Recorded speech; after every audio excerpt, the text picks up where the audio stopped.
Good afternoon, everyone. Welcome to the City of Delray Beach's regular commission meeting scheduled for Tuesday, March 5th, 2024 at 5 p.m. Please call the roll. Mr. Frankel? Present. Mr. Long? Here. Mr. Ballston? Present. Ms. Burns? Here. Mayor Petrolia? Here, if we can please stand for the pledge.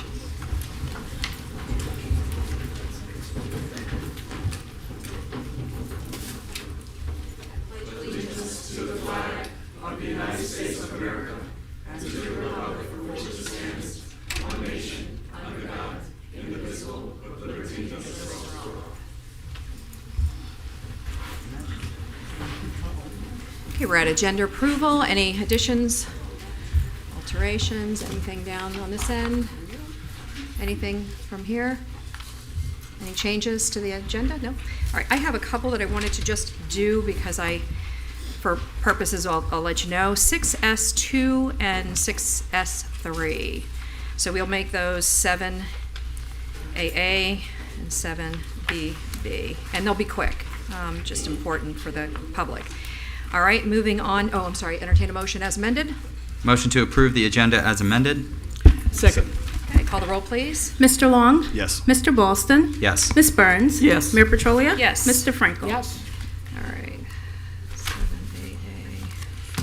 7AA. All right, so moving on to presentations, we have none. Mr. Moore, you've got any updates? Yes, ma'am. And as listed on the agenda, my interest in collaborating with the Director of Public Works, Missy Barletto, is to provide a brief update regarding Marine Way generator placement. We made a commitment to offer a follow-up update a couple months ago, and we are at a place in which we can provide some definitive information for a City Commission's update. So, Ms. Barletto, if you would, please, very brief. Thank you. This is not the correct presentation. No, that isn't. No, I think, yeah, the generator one. Correct.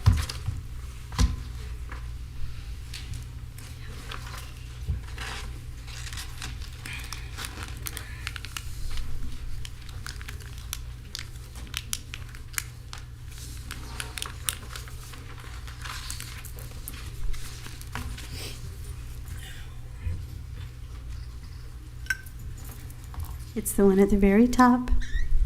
Right there, 5A1. There we go.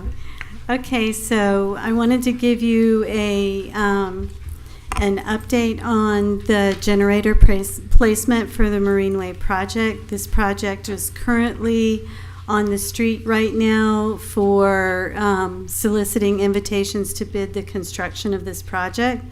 Just to go through the project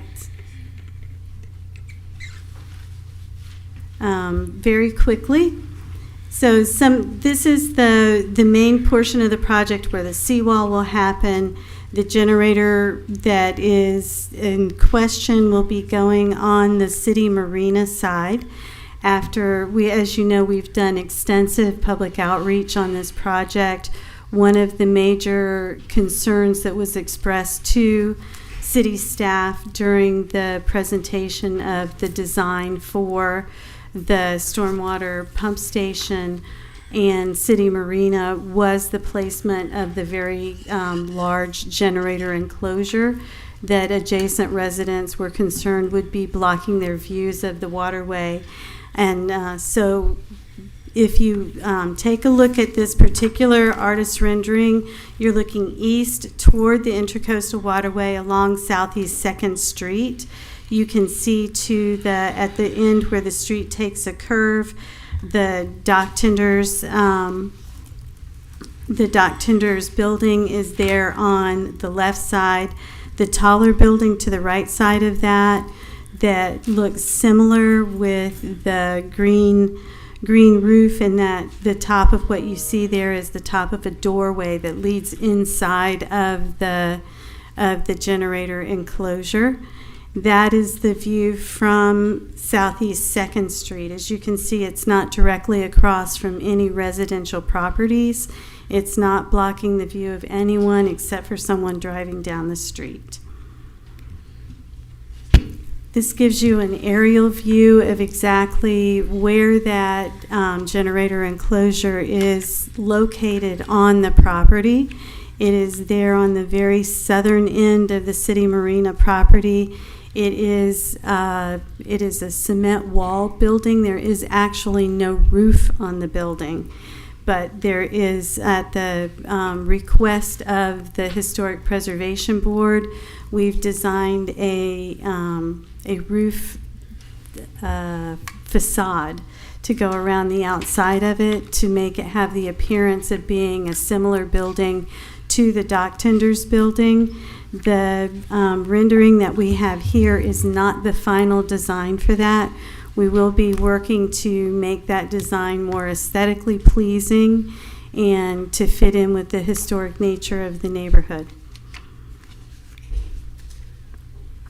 Here's a closer up view of it. You can see where the fuel vault is. That would be blocked by vegetation.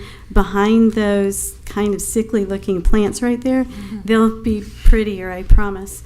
There are stairs that lead to the doorway. The generator has to be completely raised above the floodplain, so it's up in the air several feet, which is what requires the enclosure to be so tall.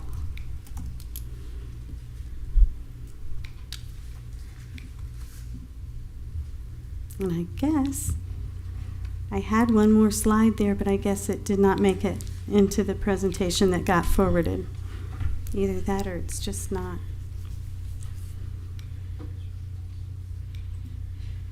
There it is. So where you see all of these individuals standing here at the very north end of the city marina between the Marine Way new seawall portion and the existing city marina, that is actually the location of the new stormwater pumping station, which will be underground. So all of those individuals are standing on top of it. It will go down about 20 feet and will provide stormwater management for not just Marine Way, but also all the way over to 7th Avenue and that entire area, which actually is the lowest lying area within the city. And this will be our very first stormwater pumping station that is west of the Intracoastal Waterway. And that is all of the update that I had for you this evening. Great. Any comments? This is just kind of I guess it's an update, but we can discuss. We can give you some comments. All right. Is there anybody that would like to comment? Anybody? No? I have a couple because I know that I think it was the Historic Board looked at this, and there were some comments, by some of the members that I think that were worthy of bringing up. One being, and I know you said that rendering is just a rendering, but making that building look a little bit softer, if there's a way of being able to do that. Whether or not the plant life goes all the way around the building, or is it just on the side that you see coming down? Because when I looked at it, it looked like the back side, which is the intercoastal side, looks like it's just plain. So I want to make sure that we're taking that all the way around to buffer that building. Sure, we can do that as well. Okay, and then maybe even put some, just not the same plants, but maybe some, taller plants in between, like I don't know, foxtail palms or whatever. How tall is that building? It's quite tall. It's about, I want to say, and I don't know exactly, but I want to say it's about 20 feet. It's very tall. Wow. It's very tall. That's going to be almost a tower structure. Yeah, it won't be a tower, but it is a taller building. There's a very large generator inside of it that runs all of the 5 diesel pumps that will be in the stormwater pumping station, as well as keeping all of the city marina electrical systems running during the event of a storm. So it's a substantial structure. Well, the reason that it's going to feel like a tower is because it's small. Okay, so it's going to be very narrow and very high. Because think about it, 20 feet is like a house size, right? Yeah, it's also not going to be quite as narrow as you think it might be also. Okay, so it'll be larger, so it'll spread out? Because, yes, the balance of it looks okay on the pictures that are depicted, but again. Yes, ma'am, and actually on on the pictures, on this one, you see the wooden fence that's extended there with that actually we're extending that wall out a few feet because one of the other comments that we received from the Historic Preservation Board was that there were some electrical panels that were designed originally to be on the outside wall of this building, and they wanted to see those moved inside. So we've moved that wall out, and those electrical panels will be on the inside of the building. Makes sense. Okay, those are the comments that I had. I think that you got a lot of the comments from the Historic Board already. I think that I support most of what they've said as well. If there's nothing else, then thank you for the presentation. Anything? It's my pleasure. We're good? Thank you. All right, so moving on, at this point in time, we are opening up our meeting to comments from the public. If there's anybody here who would like to say anything, this would be the time to step forward. The only items that you can't comment on are public hearing items and also quasi-judicial items where we will have those items at a later time, and you can come up and speak at that time. You will have 3 minutes. Make sure that you state your name and your address. Come on up. Montre Bennett, 323 Northwest 2nd Avenue, Derry Beach, Florida, 33444. Commission, Mayor, City Manager, Attorney. We shall overcome. We shall overcome. We'll walk hand in hand. We'll walk hand in hand. We shall overcome. I do believe we shall overcome. In this life, we shall live and die. Today we want to live. I want to live and not die. Today,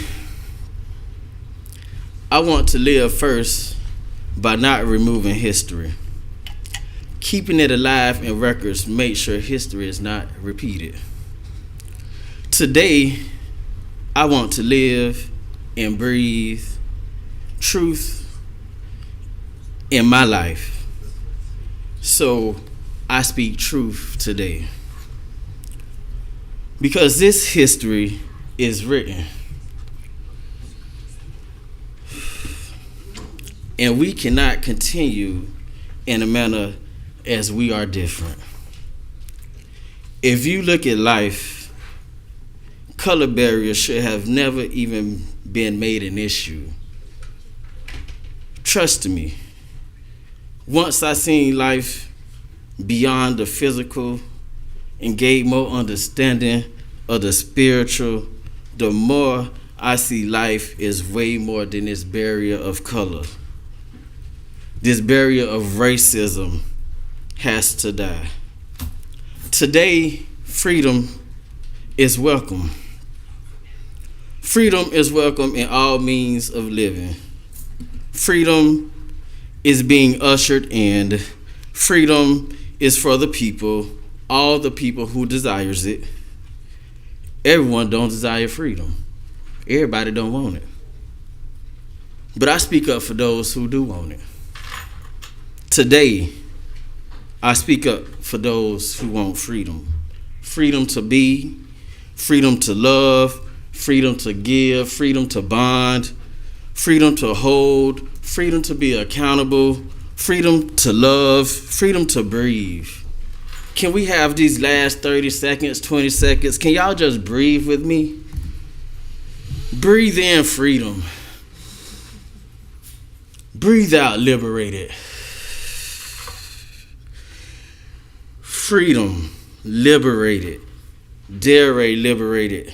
Derry Beach truly should be liberated for the people, listen to the people, and fix the problems that the people speak of in public comments. Thank you. Yes, ma'am.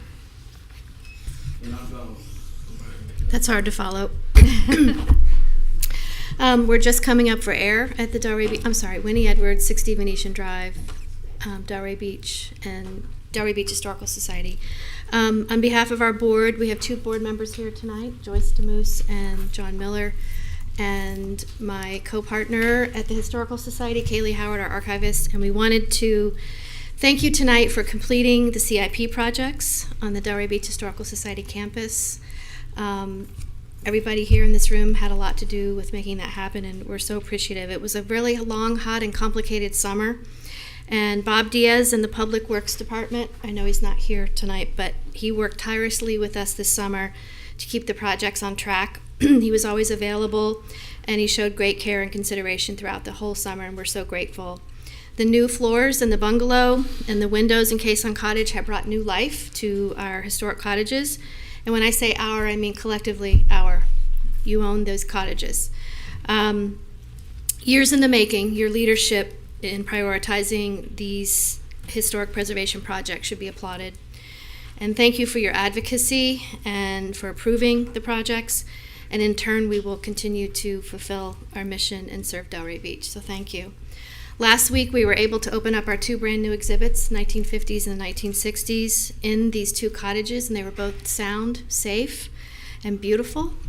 It was a great night. Now we're focusing on the driveway and the parking lot project for the property, and Gary Eliopoulos is here tonight, so I wanted to give him a thank you and a shout out because almost 4 years ago, he designed the original design for the driveway and the parking lot. So thank you, Gary, and he did it with the spirit of trying to give people great access and parking for our visitors. Our hope that the success story of the work that you all approved in the historic cottages can inspire us all to collectively pay closer attention to the city's historic structures. I want us all to really pay attention to protect and maintain our historic buildings and homes in Delray Beach. Our history and our stories are important, and the historic buildings and homes are the places where these stories are kept. Last thing, I just wanted to invite you all, if you haven't been yet, to see the brand new exhibits at the Historical Society. We're open Tuesday through Saturday from 11 to 3 to view the exhibits, and we hope you'll come. So thank you so much. It has made a world of difference, these two projects were completed. So thank you. See you over there again. Yeah. Thank you. Yeah. Yes, sir. Hi, Hi. Bob Cantwell, 1007 East Heritage Club. I just came today to express my appreciation on behalf of the 24 volunteers for the DDA. The restrooms that I came to complain about several meetings ago have been repaired. They look very nice. The restrooms are very clean, and all of you had a lot to do with moving that. I wanted specifically to thank Mr. Moore. I wanted to thank Mr. Orris, and I also wanted to thank Sam Matat. But thank you so much for helping us make this a better place. Thank you. Yes, ma'am. My name is Susan Lubin. I live at 555 Southeast 6th Avenue here in Delray. And I came to talk about a parking problem. I mean, our parking problem. Not in town. That's another issue. But it seems to me that every time a new building is built, not in town, there's not enough parking. The first time it really came to a head was my husband and I tried to go to Whole Foods on a Thursday night at 7 o'clock. We couldn't find a spot, so he had to wait in the car while he went in. The second one is over at Trader Joe's, where it's always crowded, but three of the big stores were out, and it's crowded. Now they're coming back in, and there's not enough parking. And so people come and they want to shop there, and they can't because they can't park. But the one I specifically want to talk about, but it's really all of them. I don't know if I can send those out. Yes, you can hand that off. But I live on 6th Avenue, Federal Highway, and across the street is 5th Avenue. And at 6th Street South, which is now called Fladell Way, there was a building built about 5 years ago. And it's just a one-story building. It has a lot of medical space in it. And there's parking behind it. There's parking in front of it. There's a lot of parking. But there's still not enough parking. And so cars park across the street in an empty lot. And my concern is that when that empty lot is built and there's not enough parking, what are we going to do with all these cars? So my conjecture is the only person we're helping is the contractor who comes in and builds a building and leaves. It's not helping the storekeeper, or the business owner. It's not helping the customers. And we're trying to compete with online shopping. And I'd like to suggest that we make a different plan for how many spots go for each building. I don't know what it is now. I just know it seems inadequate. and I want to know how I can move this forward.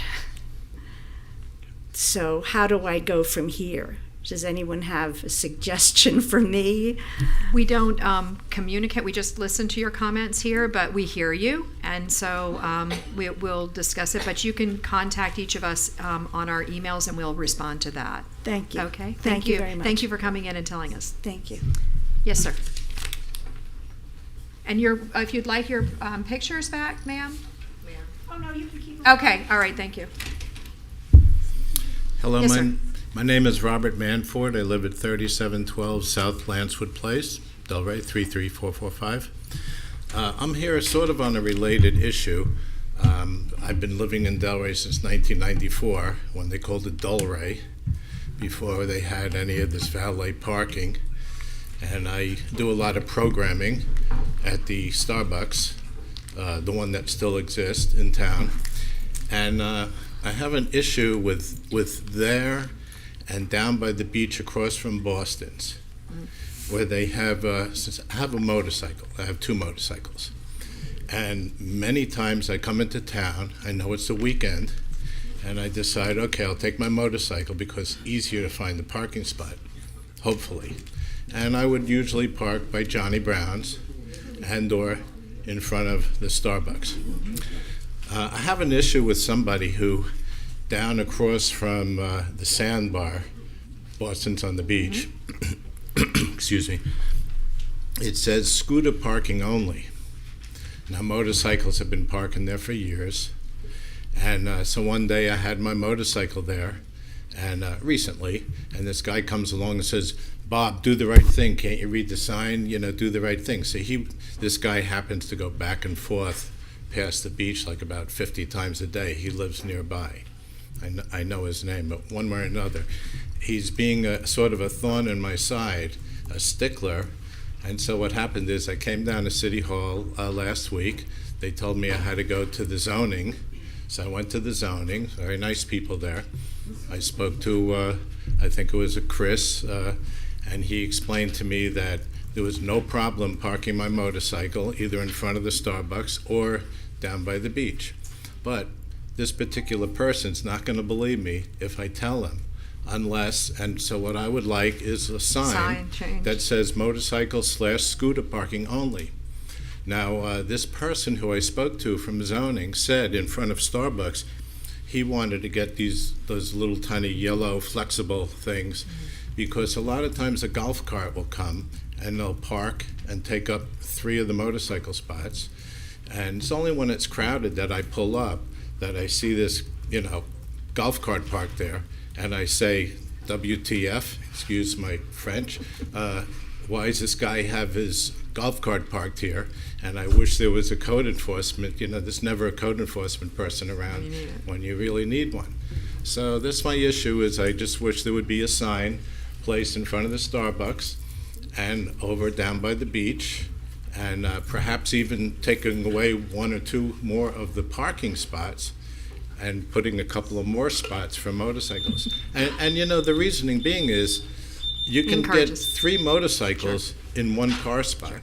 Absolutely. And there's a ton of scooters and motorcycles and, of course, golf carts around Very there. good. Just so you know, there's also some additional parking right on the east side of, and it's for scooters and motorcycles on the east side of, what's the big hotel up there? The Seagate, the Seagate Hotel. They made some additional spaces, so that's another spot for you to look Right. for 'em. Yep. Well, as it happens, I happen to be handicapped, and so it's hard for me to walk Understood. a far distance. So, Thank you so much. Yep. okay, thank you very much. Very good. Yes, sir.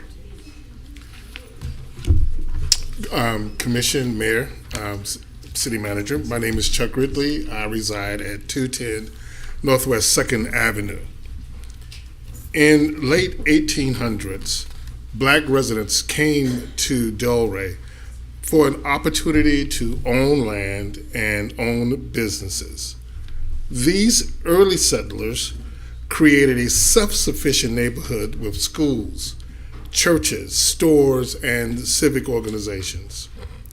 So it should surprise no one that when Resolution 146 was passed, there were Black residents helping define those boundaries. And why? Because these residents got here 40 years before this resolution was passed, and they wanted to make sure that they protected their investment. Should this commission rescind that resolution? Where it doesn't seem like that's necessary at this point. And one of the reasons is because the Fair Housing Act of 1968 already did it for you. So what would I like for you to do?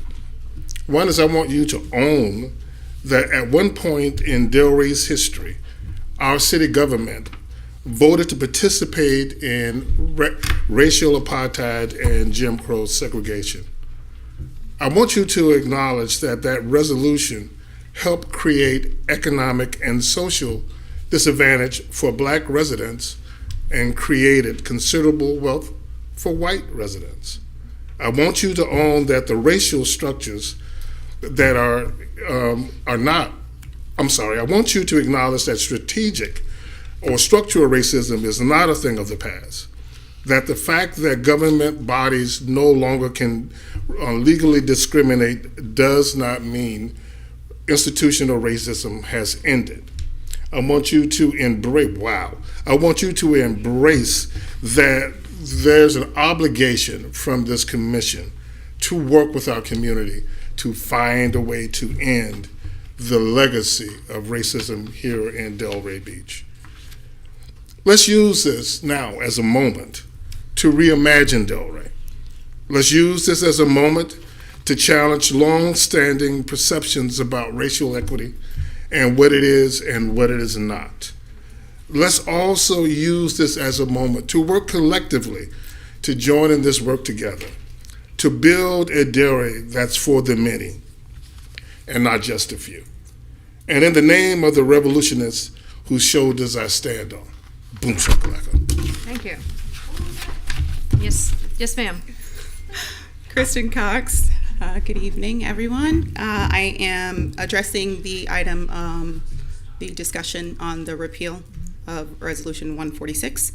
I am co-founder of Thrive Collective at 34 Southwest 5th Avenue, which is in the historically black business district of Frog Alley neighborhood.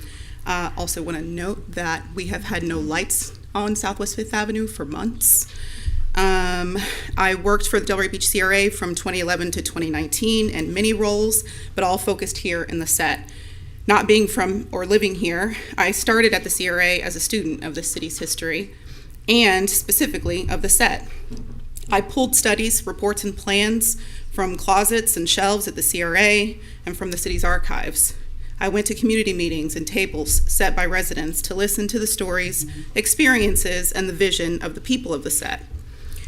I took every opportunity to learn about how systems and institutions have played a role in what happened to this community, including city policies like Resolution 14635 and others like it that followed. Rezoning and urban renewal efforts, land theft through building code and violations, demolition by neglect, and eminent domaining. I received training from the Racial Equity Institute on systemic and institutionalized racism. Became certified in the power of community assets and capacity building from the Asset-Based Community Development Institute, and on systems change by deepening community through collective impact by the Tamarack Institute. I even eventually became certified as a Florida Redevelopment Administrator to understand the purpose and practices of CRAs in Black and Brown communities, low-wealth communities across the state, like the SET. I project managed the SET branding initiative and later the SET transformation plan, both paying homage to the settlement of this Black neighborhood and prioritizing the preservation of Black settlers and legacy families who built this community and city. Both projects were some of the most collaborative, community-led efforts I had ever seen, but you all know how divisive and what political controversies both of these projects were. The removal of the SET from flagpoles, staff reports, discussions on this dais, and the SET transformation plan before its long drawn-out adoption as the West Atlantic Master Plan, which, by the way, highlighted Resolution 146. And this is not the first time the preservation of Frog Alley has been discussed. The community was always given excuses why it could not be preserved. There were not enough contributing structures, for instance. What happened to those structures? They were cited by city for lack of maintenance and demolished by neglect, many forced to sell. The point I'm trying to make here is not to tout my accomplishments and experience here in the city of Delray Beach, but the intention that it took to learn about this place, care about its people, and identify the policies and practices of institutions and systems that affected the conditions of the set today.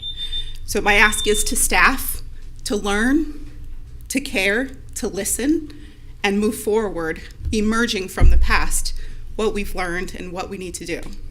Thank you. Yes, sir. Good afternoon. My name is Pablo del Real. I am with Soil and Soul. We have offices at 34 Southwest 5th Avenue. I'm also here to address the race resolution of the past. The mission of Soil and Soul is collective healing. Who needs healing? We all do. The average white household in the U.S. has 10 times the wealth of the average black household in the U.S. and 8 times the wealth of the average Hispanic household in the U.S. I assume those numbers hold true for Delray Beach. I'd like to see staff dig into that and see if that is true. How did we get such wide wealth disparities? In the race to prosperity, white settlers killed nearly all the people native to this land, and they enslaved 10 million black people, making it illegal for them to own property or hold wealth for 250 years.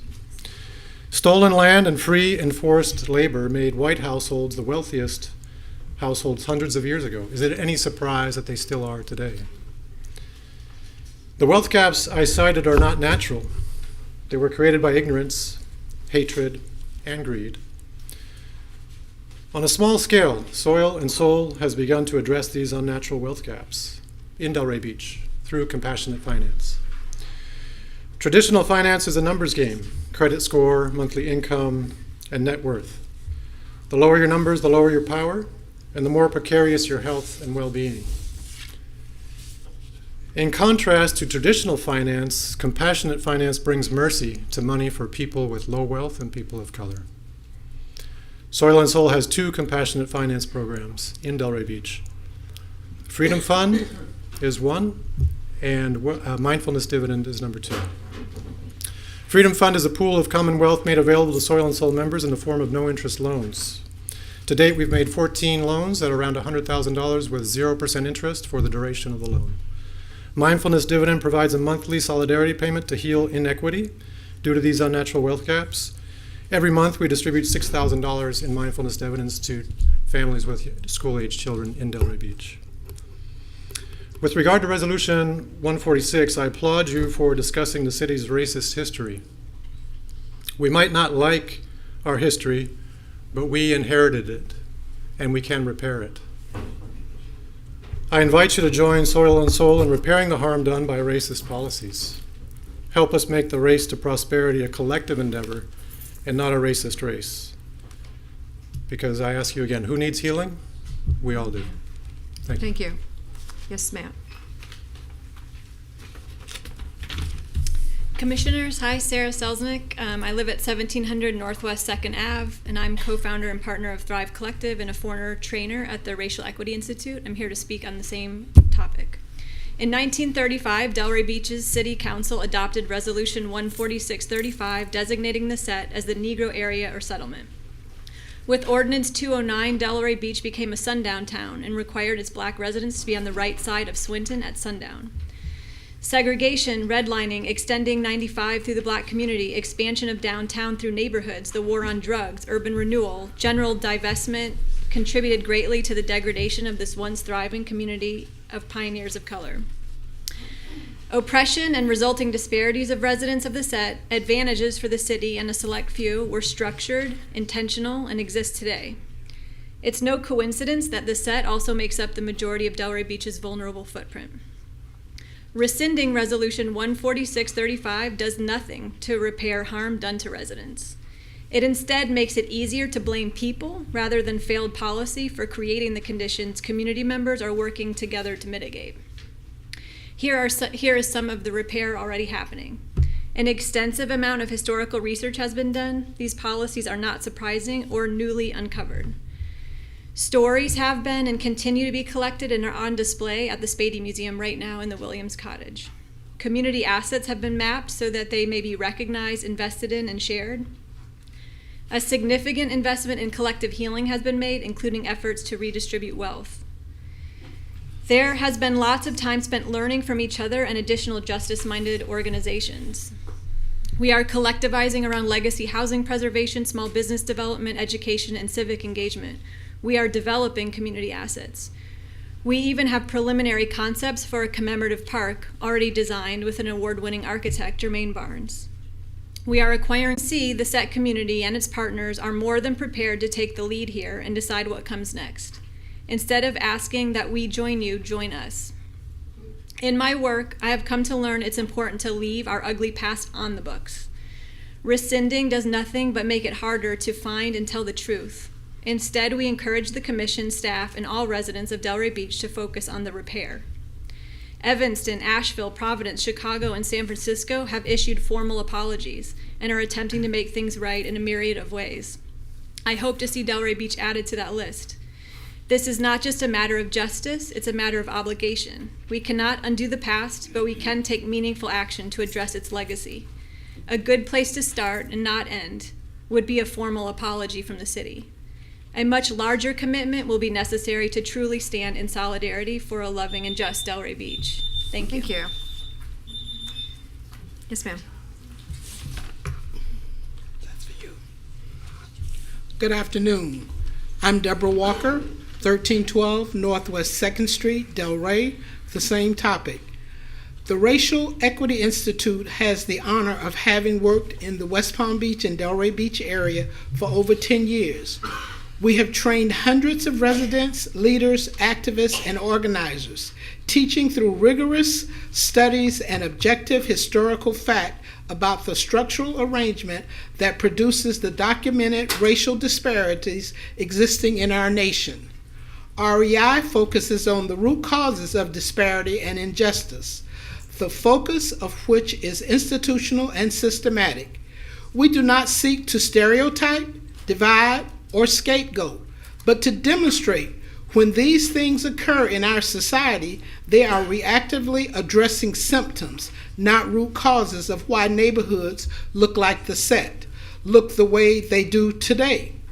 Therefore, the picture we paint of the past not only explains our present circumstances, but explicitly explains how the racial issues of the past remake themselves to fit contemporary times. The disparity and oppression of people of color in this area still exists today and was structured and intentional. It served to produce systematic inequalities, and it is a history that must be known, examined, and most importantly, not repeated. Tonight, you propose to discuss the repeal of a 1935 ordinance remaining on your books that provided for segregation by race in Delray Beach. We ask much more of you. The ordinance is no longer legal and cannot be enforced. Its repeal without addressing the damage it has done is meaningless. The damage lives on and has quite literally structured this community's reality. The people who make it up have not been heard, have not been consulted, and should not be exploited to provide a photo opportunity for this body. There have been too many meaningless statements, hollow promises, and false narratives. It is critical that a process be put in place that allows community leadership to seek the redress necessary to repeal the damage done by segregation, not just ordinance providing for it.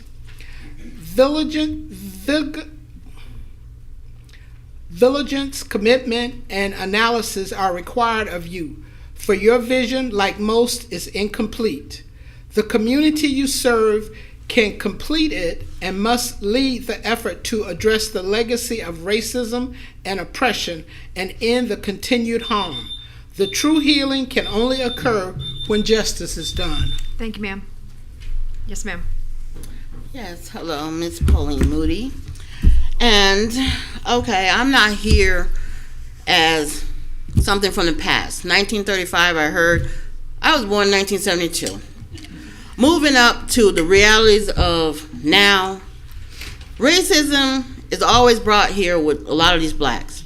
But one thing you have to remember, you got to take ownership of the things you do over the years and over history.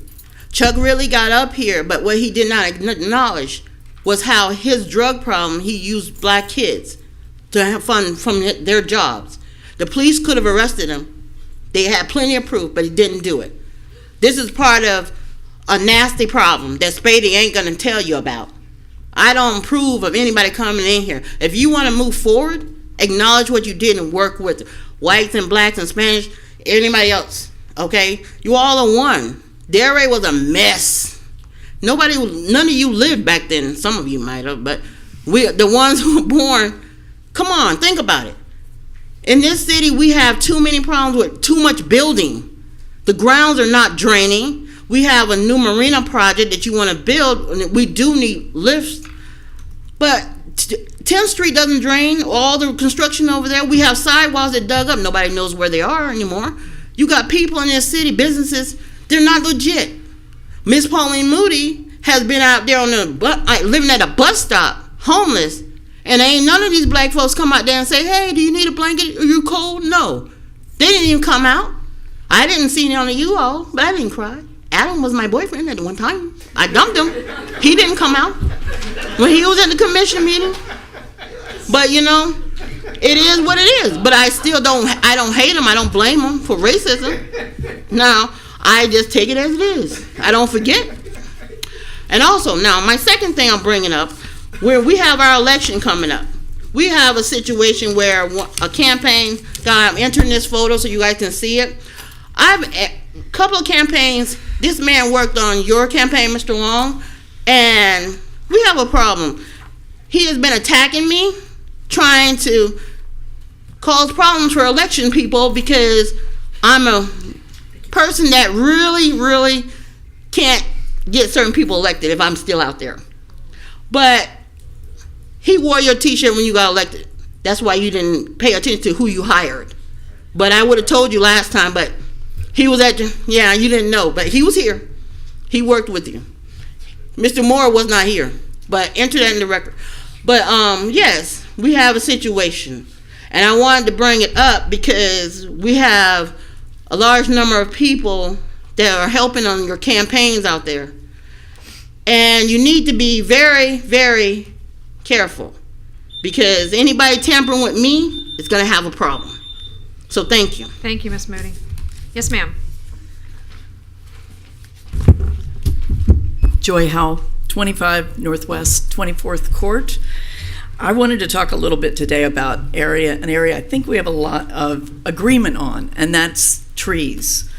And I know you guys have policies in place to get a tree canopy, 10,000 new trees by 2025. I noticed today, however, on the agenda, there's an item 8B, which says that you're going to use some of the money instead of getting new trees to maintain the trees. Mayor, that's actually... Oh, is it Is one that- of the quasi-judicial? Is that quasi-judicial? Public hearing. Oh, public hearing, so you have to wait until that point to Okay, discuss sorry. it. Sorry. Okay. You're going to be with us for a little while, Joy. All right. All right, thank you for pointing that out. Anyone else? Yes, come on up. Yeah, two quick items. First, it's Gio or George Neary. I live at the Sulphur Apartments. Two issues. The first being that the walk signals in downtown, you have to press the button for them to work. With the amount of traffic and people not knowing the town, that button doesn't get pushed a lot of the times. And people are crossing at all sorts of times because it's not working, according to them. The second issue is, it blew up today on the Best of Delray Beach. There's a new screen that is blocking the view of the sidewalk into the tin roof. It just went up. Some people are very unhappy with it, just so you know. Appreciate it. Thank you so much. Right. Yes, sir. George Long, 46 North Smithton Avenue. Mayor Petrolia, I would like to get your autograph because this is one of your last meetings, isn't it? It is my It last is, okay. official meeting. So I had a copy of a picture made, and that looks so good, they made more than one. Would you please pass that up to her? Oh, no. Thank you. You can open the big one if you want. Okay. Looks like it's a... There's a lot of other things here. Do you want all mine? Oh, lucky me. Oh, beautiful. It's one of my best.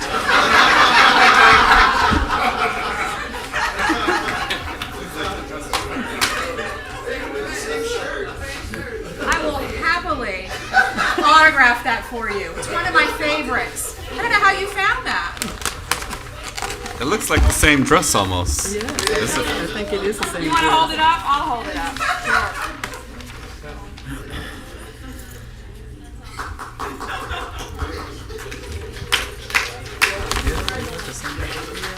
Now I'm going to make a comment with that. I'll autograph it later for you, George. No good deed goes unpunished in this town, and I found that out the hard way. We were in the middle of COVID, and Marjorie Walden, one of the few nonprofits that continued to try to deliver because she had to, invited all of us over to do storybook readings for children after hours, and they could put them on video. I was reading a book. I could not understand how in the world someone could have gotten that picture. And then all of a sudden, the arm kept going out, and I'm looking at it, each one that's coming through, all those horrible, campaign pictures that come through your mail.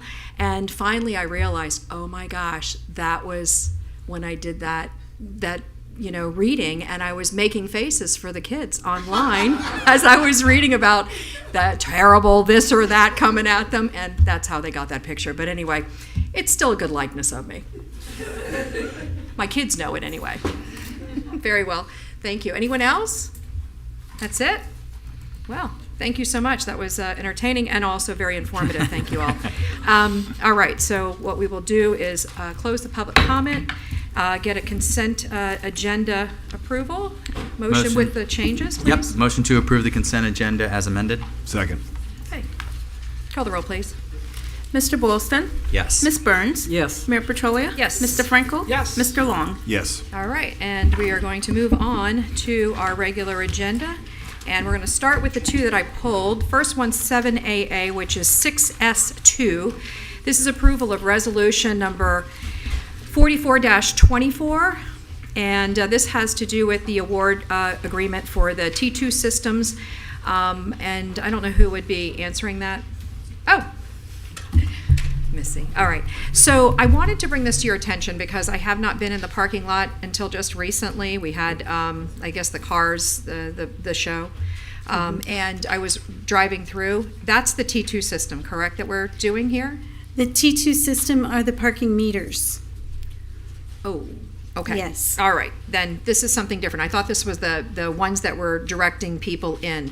Those are not working properly in the garage. Okay. So they're telling you all of these parking spaces, they've got green and there's cars parked on both sides. So Okay. it's not doing what it should be doing. And I think there were cars just driving and up and down looking for parking spaces because it was very busy.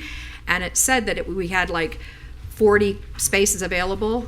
It was very difficult. I was already up on the 4th floor and I just found the first one, somebody pulling out. So just wanted to kind of make a notation that Thank that you. system is not working. So Thank I you. apologize. I thought that was this system. No, All right, ma'am. very good. So I don't have an issue with it. If we want to do a motion to approve. Motion to approve. Second. All right, call the roll, please. Ms. Burns? Yes. Mayor Petrolia? Yes. Mr. Frankel? Yes. Mr. Long? Yes. Mr. Boylston? Yes. All right, and the other one was the one just behind it, and this is just for purposes of making sure that those people who are in, I don't know the name of the community that Catherine Drive is. Can you tell me what that is? It's on the corner of Linton and Congress Avenue. Do you know what the name of that community is? Was it Lakaya or something like that? I also don't know the name of the All right. community. We are getting some help there as far as a light to be Yes, put ma'am. in. This turn turn lane is so that Palm Beach County can install a traffic light at that intersection where there was a fatality some years back. And I want to say that I drive past that every single day, and it is a precarious location for these people to come out of their community. They're darting across 3 lanes of traffic that is racing by, and it's just amazing that we have not had more of the same. And I know there's accidents there all the time, so I wanted to pull that off to make sure that the community is understanding that we are actually moving forward finally with doing something to be able to make it safer for them to enter and exit, especially exit their community. So that was one of the reasons why I wanted to bring that forward. Thank you very much for getting that moving forward. Entertain a motion. Motion to approve. Second. Call the roll, please. Mayor Petrolia? Yes. Mr. Frankel? Yes. Mr. Long? Yes. Mr. Boylston? Yes. Ms. Burns? Yes. All right, moving on to our regular 7, I passed it. 7A, and that includes 7A 1, 2, 3, 4, and 5, I believe. And this is a quasi-judicial hearing. So I am going to read into the record the quasi-judicial rules to begin with.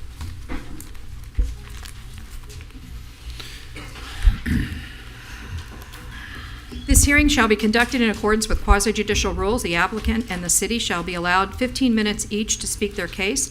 The public shall be allowed to speak for 3 minutes each, or a maximum of 6 minutes if the person represents an organization or a group of people who are present and agree not to speak. The city commission, staff, and the applicant will be allowed to cross-examine a witness. The city or the applicant will be allowed to offer rebuttal testimony. The decision to approve or deny an application or appeal may not be legally made upon personal views as to whether a project is a good project or not, nor may a decision be based on the numbers of citizens who support or oppose a particular project. The law requires that all decisions must be made on the basis of whether the project meets the requirements of law, the comprehensive plan, and the development regulations. If there's anybody that's going to be speaking to any of the 7As, that would be 1, 2, 3, 4, or 5, or 7B, correct? Because that's also quasi-judicial? Correct. Please stand, raise your right hand, and be sworn in. By the authority vested in me as a notary of the state of Florida, do you swear or affirm that the testimony you're about to give is the truth, the whole truth, and nothing but the truth? I do. Okay, when anyone comes up to the lectern, please just let us know that you have been sworn in when you give us your name. I'm going to go to ex parte communication. This has to do with the subdivision that is called Magnolia Place. Mr. Long? None. Adam? Just for caution, the applicant, professionals for applicant, and there might be some emails on the server. Okay, and Ms. Burns? Only what's on the server, Okay. if there's anything. Same applicant. Okay, and the same with me and anything that's on. I know we've got a couple of, I think, emails today even, so they would be on the server. All right, so we're going to move to the city to go ahead and enter the file into the record. Okay, so we are doing a collective presentation of 7A, A1, 2, 3, 4, and 5. So I'm going to enter all of the files into the record. So Anthea Geniotis, Development Services Director. The file for the plat is file number 2023-139. For the subsequent items that are certificates of appropriateness with waivers and variances, they are 2023-132, 2023-133, 2023-134, 2023-135, and 2023-136. And the applicant is here with an overview of the request. Very good. Thank you, Madam Mayor, Commission. My name is Gary Leopoulos. Address is 1045 East Atlantic Avenue. We are GE Architecture, the architects of the project. Here with me today is also Tom Ladowney. We have Chris Bernardo, Jeff Costello, and Paul Engel, who does our survey plat work, should the commission or staff have any questions of them. I would like to enter into the file of the record. These were, and it sounds like you guys got them, but I just want to make sure these were emails of the abutting neighbors supporting the project. It's a unique project. We feel there's several things that make this a little more distinguished or distinctive from other parts of the historic district. Historic district is very important to us, and we do agree with everything that staff has pointed out, because they're basically going through everything that would apply to this project. Let me see if I can get this to work. Okay. So this is looking down Southeast First Avenue. You're seeing what we're proposing for these structures. These are 5 duplexes along what we are calling the southeast portion of the historic Oshad district. Right there is highlighting what you would see from an aerial.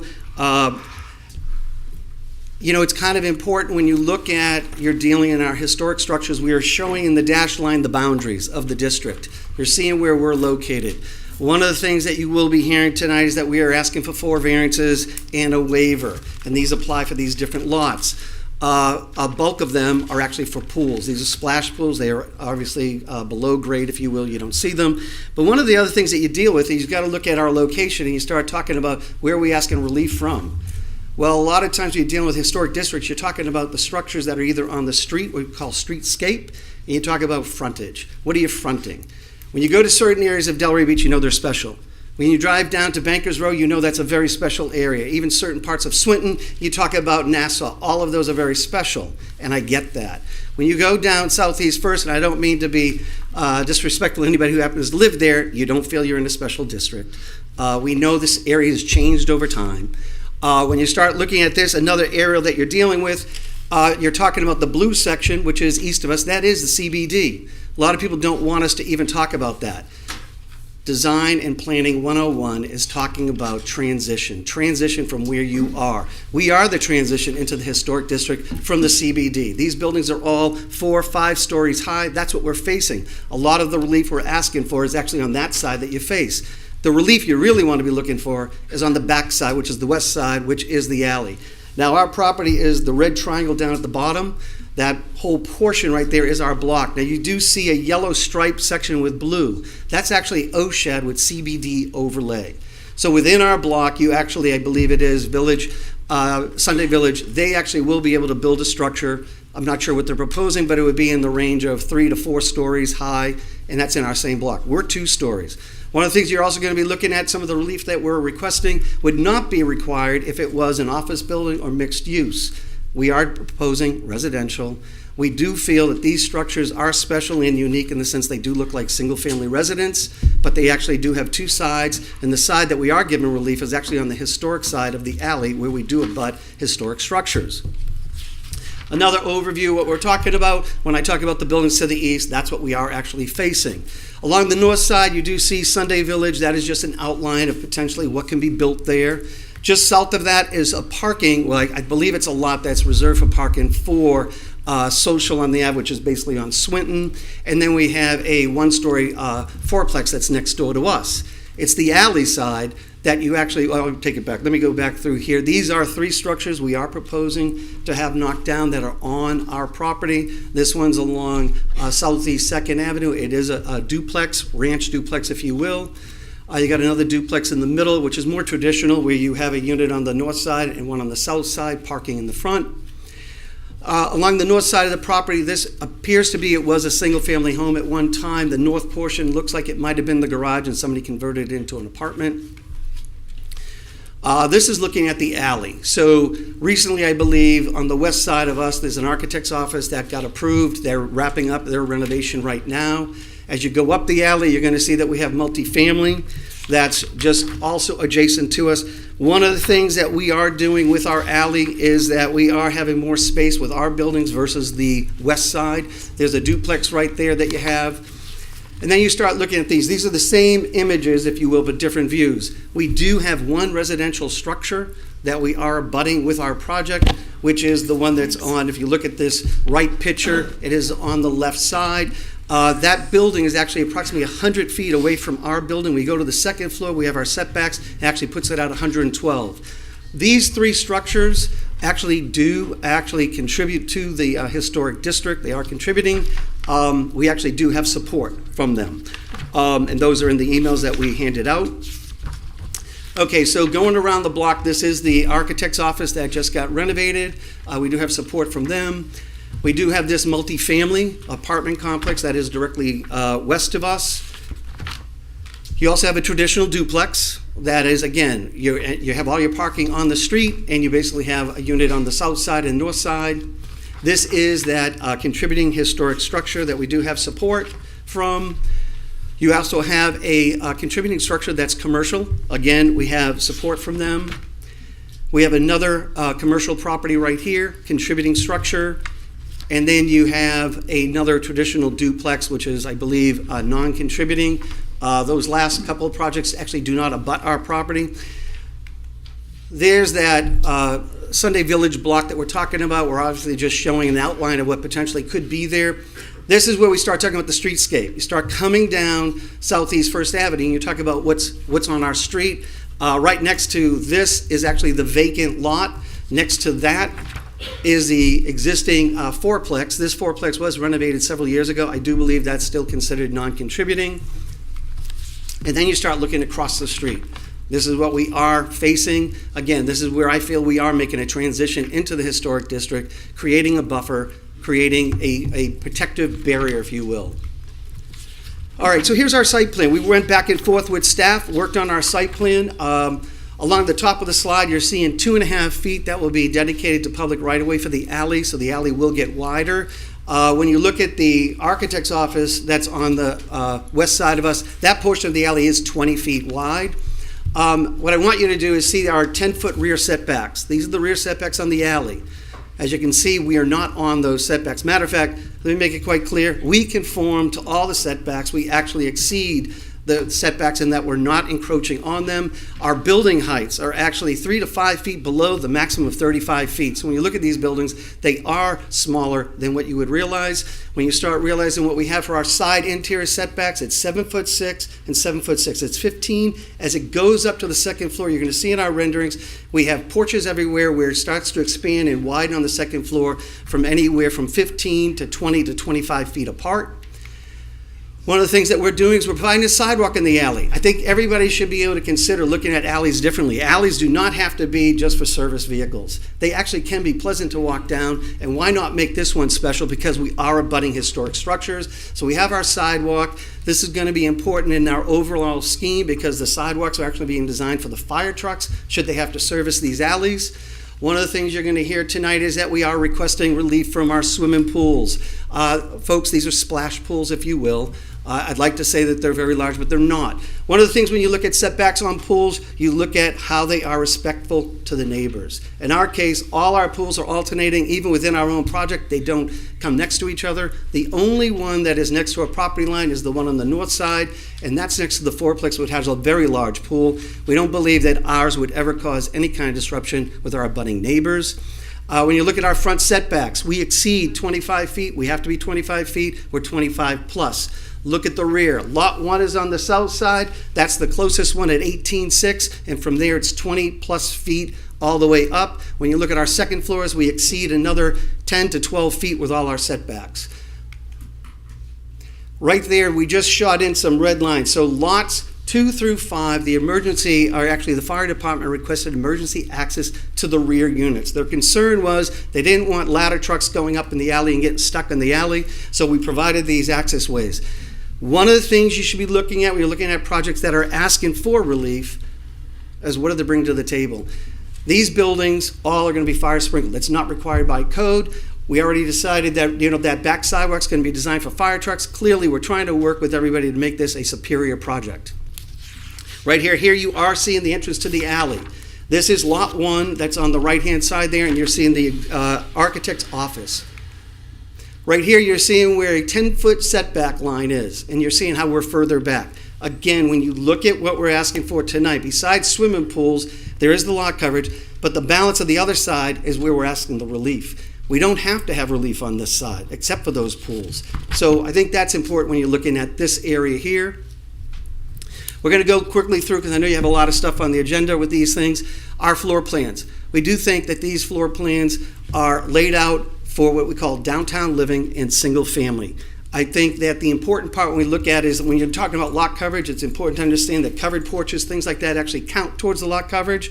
And that makes a difference because we're actually providing a lot of these things, not only to break up the elevations, but actually provide a better, more livable space. Again, you're seeing upstairs where we have covered porches, we have open trellises. And then you start to see on this one, you start to see again from lot 2 through 5, we have the emergency access along the north side. One of the things is that a lot of times when you see a project like this, you don't get a full-size garage. Our garages are 22 by 24. We are not required to have guest parking in front of every garage on Southeast First Avenue. We have 2 parking spaces for guests. We worked with staff and actually created a different driveway along the alley so that you could get a parallel guest spot there. Again, wraparound trellises, terraces to open it up and actually give more relief to these buildings. One of the things that you're going to find is that these buildings not only have 3 bedrooms, we have 3.5 bathrooms, and we have laundry rooms upstairs and downstairs. Again, we are providing, we feel, a superior product for the downtown area. We went through with staff. These were the original elevations. One of the things that staff did bring up, they were very concerned with what you call the massing and, of course, the roof pitches. We actually have redesigned these units so that you have 5 and 12 pitches, 4 and 12 pitches, and they alternate through. These are 6 and 12. Now, to go any lower than that, you start running into problems with product approval and hurricanes. So really, being a 4 and 12 is about as low as you want to go. I think you'd actually find most historic structures have steeper roofs. They did have concern with our railings, and they had concerns with detailing and actually pronouncing the entrances to these units. Here's how we modified them. We modified the roof slopes, we modified the railings, did a different accent for the front doors, and we added more detail to the garage doors. Typically for all of these, the comments were very similar, and we made modifications to all of them so that we would add more detailing and more elements that fit better within the OSHAD community. Again, it was all detailing and accenting and railings and roof slopes. One of the things that has come up in staff's report, and I think this is kind of important in the sense that we talk about materials.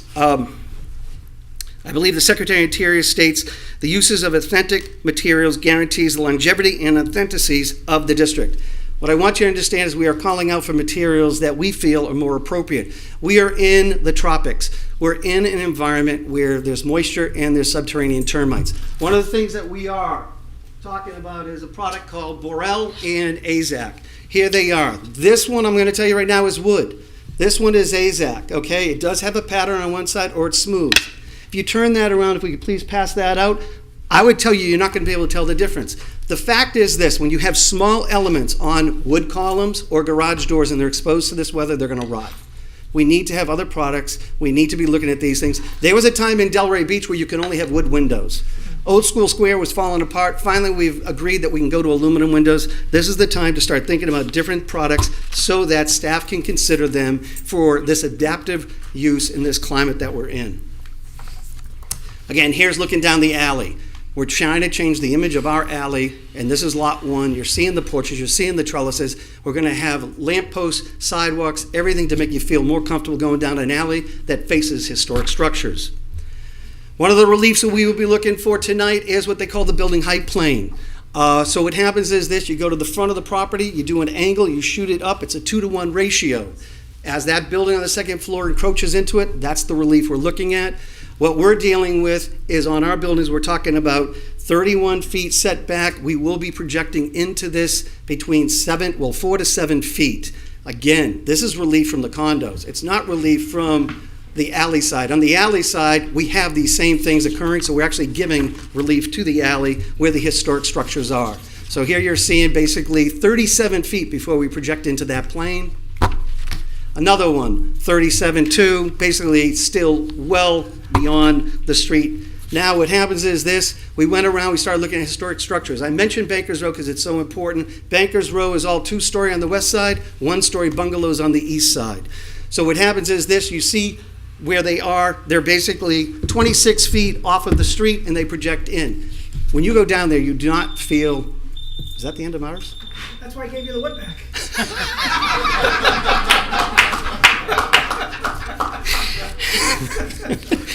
All right, well, here, let me try to go through this. We are asking for relief, so that's, here's actually your CRA's office. That projects into the building plane.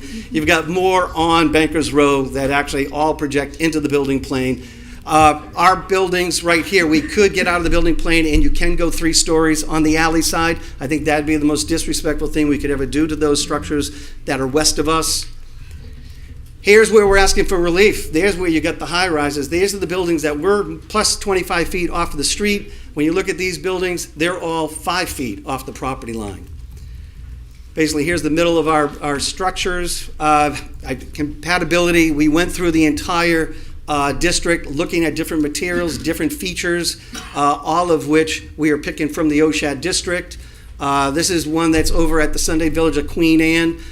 Great example. They are saving that structure. It does have a metal roof. I believe that original structure probably would have been asphalt shingle. This is on Swinton, another great example of a historic structure with lap siding, decorative shutters, wood columns, everything that we are actually proposing in our design. And again, these are our elevations. These are the overall. I think, one thing I just want to mention, this was, and I'll leave it at this, because the first project I ever did with Tom Ladowney was the Marina project. That was back in 2002. Pat Casey was our original historic preservationist.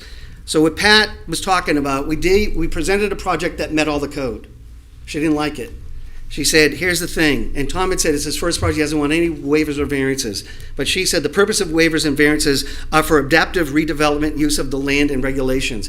We actually got a better design based on going with waivers and variances. The fact is, most people look at a vacant lot and say you shouldn't get anything because you start from scratch. But no, if you can provide a superior project, that's where it comes and it makes more sense. Thank you very much. I appreciate it. Thank you. Oh, wait, yeah. Oh my, I got just a few slides. You forgot your waiver findings. And so, to continue with his presentation, Jeff Costello, with regard to visual compatibility, positive findings can be made with regard to 4.5.1 E7. They're outlined. You have all the backup. Gary went through very, very thoroughly with regard to the findings that need to be made. That regarding not adversely affecting the neighboring area, significantly diminish the provision of public facilities, shall not create an unsafe situation, does not result in grant of a special privilege. As he stated, this is a very unique situation, and in this particular situation, it's appropriate to make these findings. May not be appropriate in some other areas. With regard to the variance request, again, just touching base on the pools, splash pools, very small. However, we feel they're appropriate and provide a superior product for these units. With regard to the lot coverage, again, it's overall lot coverage of the building. It includes all the porches and the recess and terraces that have been identified. So just going through, so each lot with where the relief is being requested. And then with regard to the findings that need to be made, we feel that positive findings can be made with regard to the pool setbacks. In a lot of situations, there's a lot of relief mechanism for pools.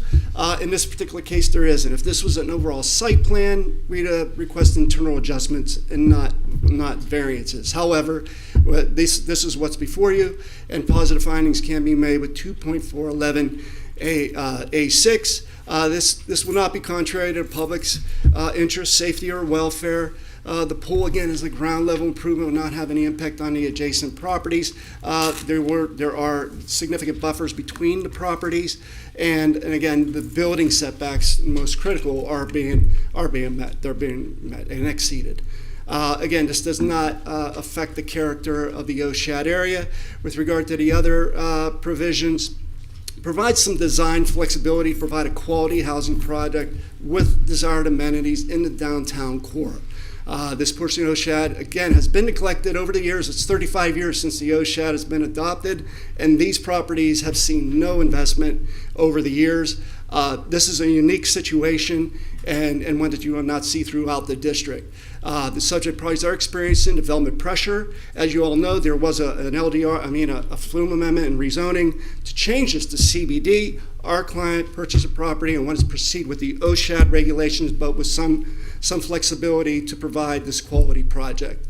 Again, the swimming pools are ground level improvement. The variances will allow for redevelopment of properties.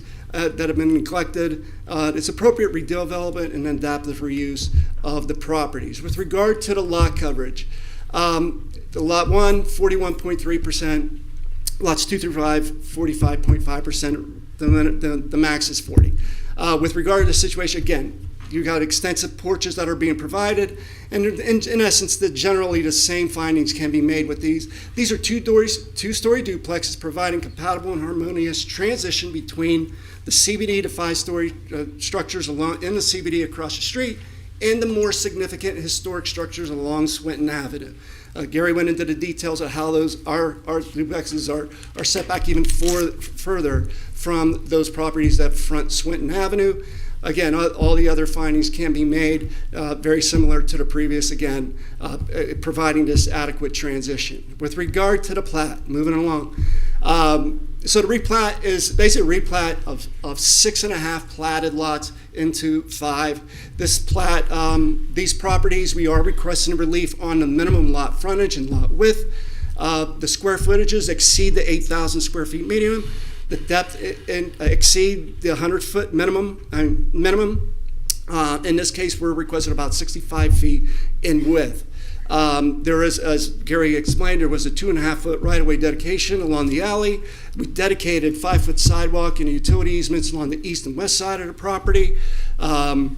There's again the emergency access, dedication of limited access easement, and these 5 duplexes will comply with the intent of the OSHAD zoning district regulations, LDR section 4.5.1, historic preservation guidelines, as well as Secretary of Interior standards.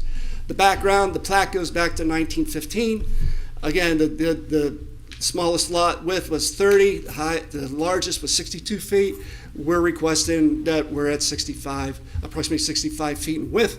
As you may recall, in September, the commission did approve the ability to the right-of-way reduction along First Avenue, provided that we provide the 5-foot sidewalk and general utility easement. Side by side, the plat and the properties per the property appraiser's office. Again, that's 6.5 platted lots. With regard to the required findings, positive findings can be made with regard to section 3.1.1, consistency with the land use map. This HMU land use designation zoning is appropriate. The duplexes are permitted, and the lot sizes are greater than the minimum, and the buildings are situated in a portion that each unit would have 4,000 square feet portion of the overall lot. Positive findings are made with regard to concurrency or no level of service standard issues.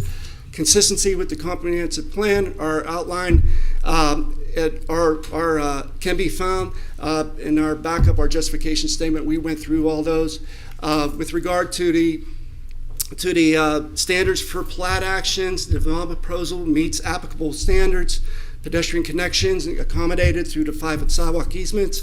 Again, the alley right-of-way dedication, redevelopment of non-residentially zoned property is planned in a manner consistent with adjacent development. As you can see on the screen, all these provide for the stabilization and revitalization of this section of Southeast First Avenue within the OSHAD district. Again, with regard to waiver request, the finding must be made that is necessary and appropriate to create such a nonconformity. We feel, based on what has been presented this evening, that positive findings can be made that to 4.3.1D, that it is necessary and appropriate in this to create the nonconformity, to reduce it from 80 feet to 65 feet and some change. Again, the lot widths are greater than what are currently platted. The proposal is complementary and compatible with the adjacent land uses, especially those along Swinton Avenue. The historic structures, and we would appreciate your support of this evening. This does not, again, propose development subject to CBD, which this is a very unique situation. We're trying to stay within the confines of the OSHAD, but with some flexibility. That basically concludes our presentation, and thank you. Okay. To staff.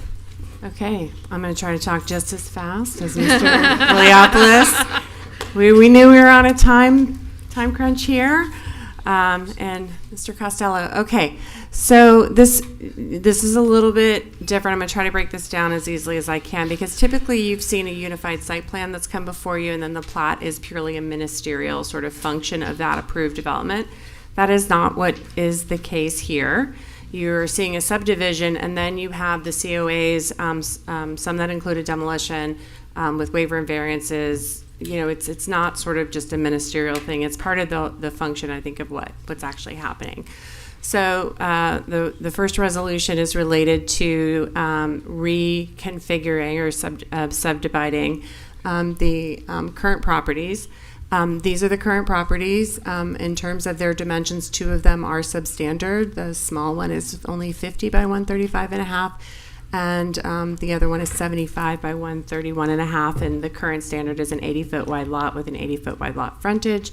And you can see sort of the breakdown of the rest of the lot in terms of how large the lots are. So kind of that's the first bit is sort of we're subdividing these properties into 5 individually owned properties, and then we'll talk about what we're putting on them. In order to reconfigure these properties, 3 existing buildings will be removed and demolished.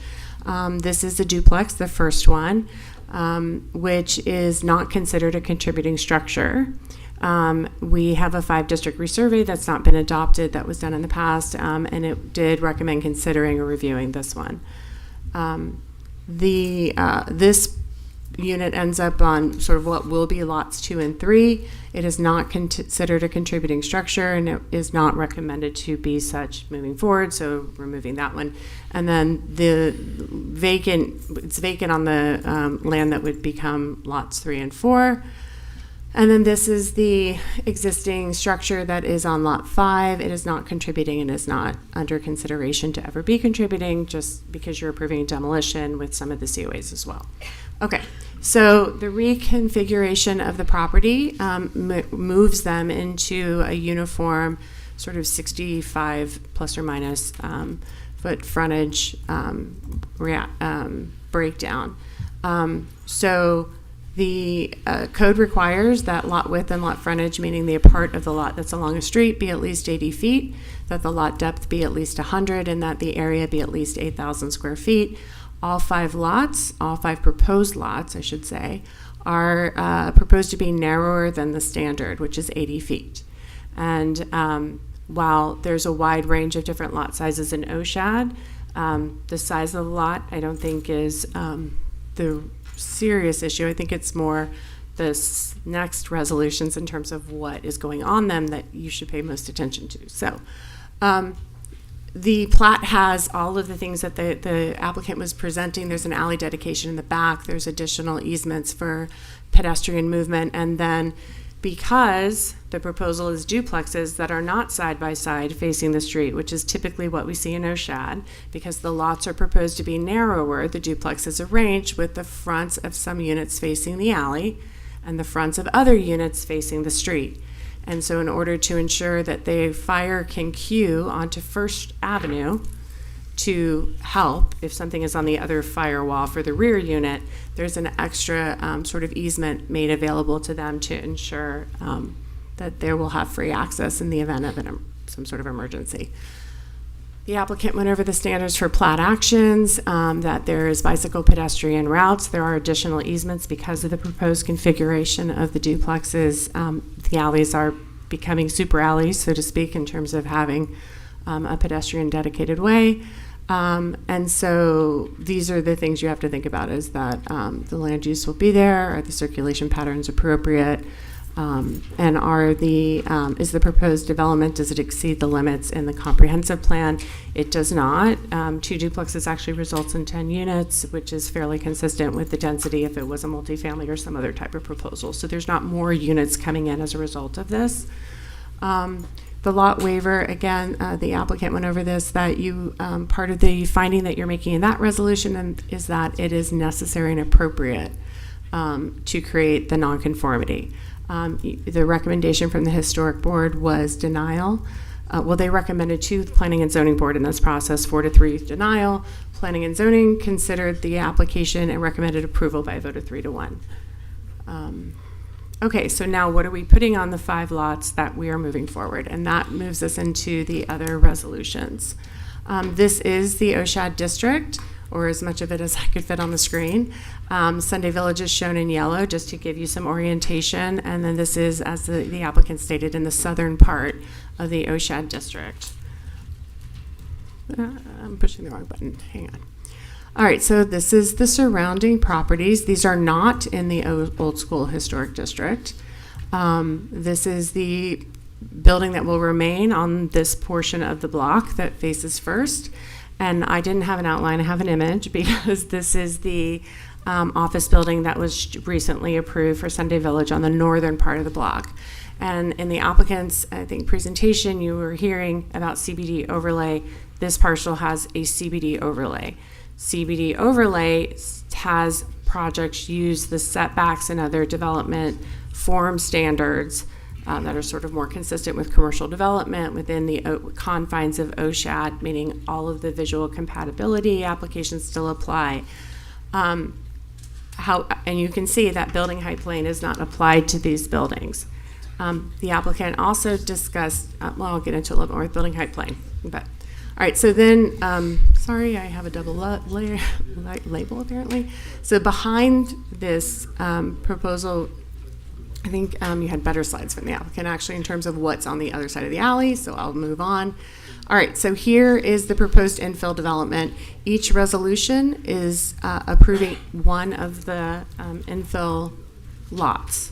So it's also important to note that the proposal has 3 designs. The corner is unique. Lots 2 and 4 are duplicates, and lots 3 and 5 are duplicates designs. So it is 5 2-story duplexes, each with a unit facing the street and another unit facing the alley. This isn't the first time we've seen this, and we've struggled with this with other projects that are not within a historic district.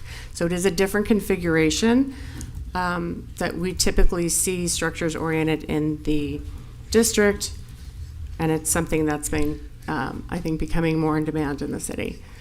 If this is approved, the alley, we will come back with a resolution naming the alley at some point. It was not something that was appropriate for the applicant to do because it exceeds their boundaries, so we would do it by separate action. And then there's a number of access easement. The requested relief, and now I have to slow down, is a waiver related to building height plane, which I'll go over in a minute. There's a lot coverage variance for each of the units, and then there are variances related to the swimming pools. Okay, so quickly, this is the layout. This is Southeast First Avenue. There's a corner, so there's Second. There's the alley behind it. As you can see, the east duplex has the garage coming forward, which is an issue with the recommendations of visual compatibility. For parking facing the street, not only is it facing the street, but the design has the garage coming forward of the main planes, which is a departure from what you've seen in the existing structures that the applicant shown. There's another unit, the primary unit is off of the alley. And you can see the alley now has this pedestrian circulation easement. It's connected. It goes all the way around the building. This is both the main vehicular access and the main pedestrian access, so the unit truly is organized off of the alley. Lot 1 has a lot coverage variance. The requirement is 40%. It's at 41.3%.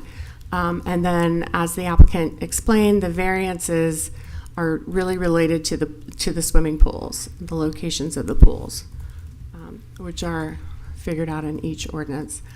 And so again, lots 2 and 4, which are identical, so I won't go over each of them.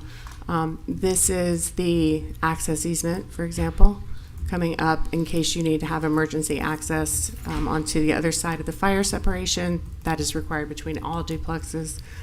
Again, here's the main vehicular entry, here's the main pedestrian entry, and the same in the back here, or the front, or the back. Lots 2 and 4, the lot coverage is 45.5%. And again, the variances are related to the pools, which are not, and are not related to the main structures themselves. And again, it's a similar circulation pattern as well as So, and there we go. The variance is here. The lot coverage is 45.5 for lots 3 and 5. So in summary, this is the requested relief for each lot. The requirement for lot coverage is 41%, and you can see that except for the corner, they're at 45.5%. And then the swimming pool setbacks, and they are stipulated within each resolution for your consideration.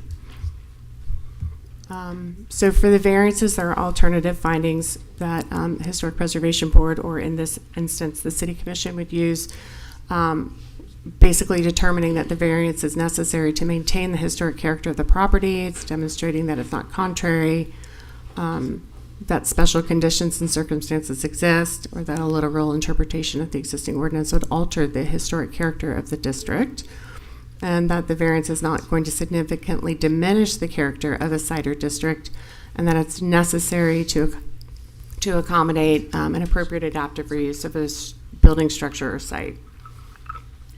All right, building height plane. Building height plane is the waiver that each of the lots requires. And this is a requirement that is used to sort of help manage the mass of new, from the perception of the size of the infill development from the street, I guess would be the best way to say it. It is only applied to residential infill, and I think that's an important distinction to make. Not just CBD overlay doesn't have to do it, but if you were infilling this with an office or some other use, it doesn't apply. So I think, that's an important consideration when you're looking at this infill pattern. Open air structures are allowed within this, so it's a way to encourage porches and other other details that are common to historic architecture, so you're not sort of dinged for those open air elements. It's this part in red that is enclosed and air conditioned, that is moving into building height plane. So when we look at it in the diagram, there's the porch, the railing, all the open air structures are fine. It's the part of the mass of that part of the second floor that's come forward that requires the waiver. So I just am showing them for each of your lots. So when you're considering the building height plane waiver, the findings are the waiver findings that it's not going to adversely affect the neighborhood or diminish a public facility, that it's not creating an unsafe situation, or that it's a special privilege. You have a full, the backup, and this is immense. There's a very detailed staff report, and Michelle Hoyland is also here if you have any questions. So the considerations with this is whether this is the scale of the buildings along the street appropriate, not only to the street but to the district. We're talking a lot about transitions and things like that. We need to look at the compatibility within the block that is OSHAD, and that itself is quite diverse, not necessarily something larger across the street. But at the same time, these are freestanding. It's a freestanding pattern of infill instead of a larger commercial project that doesn't have building height plane. So these are things to think about. Two-story porches are common in their chosen style, and that ultimately they're starting with a clean slate. They've torn everything down. So is this a special privilege if they can't meet it? I think is something you have to consider. The Secretary of the Interior standards for rehabilitation mostly apply to, I'm going to say this poorly, Michelle, so I'm going to try, to when you're making changes to a historic structure. So in this case, we're really, because it is starting over and you're really looking at the impact of the infill on the district as a whole or the surrounding area, you really only focus on standards 1, 9, and 10. Standard 1 is talking about the use. In this case, the use is being maintained as the residential use that was there before. Standard 9 talks about whether related new construction is going to be differentiated from the old and the new, compatible massing, size, scale, architectural features that maintain the historic integrity of the area, that, again, related new construction is undertaken in a manner that it's the essential form and integrity of the property and its environment are unimpaired. So there's those things. The other items that we use to evaluate these types of infill are the Secretary and the Interior's guidelines and standards. All of this is on our website if anybody wants to see it. But in this case, we're really focused on the guidance for new construction on pages 161 and 162, talking about it being, again, compatible yet differentiating its period of its time and space. I'm almost done. Sorry. And then considering the design for related new construction in terms of its relationship to the historic building and the historic district, and setting the historic setting, not the part that's not. We also have the design guidelines. They give us guidance for infill, things about maintaining orientation, which is where, having the different orientation between the duplex not facing the street and changing the alley is a bit of a departure. But the character and the massing should be compatible with the surrounding buildings. The massing means the geographic relationship of the buildings. Component parts, and then there's different approaches. Obviously, this is what we're trying to avoid with a lot of these guidelines. So there's analysis of all of this in the background. I promise I'm not going to read this, but there is an extensive analysis for each of these related to the visual compatibility studies, requirements in the code, and again, we're talking about the rhythm of entrances and porches. And we have an entrance for main buildings now off an alley instead of facing forward.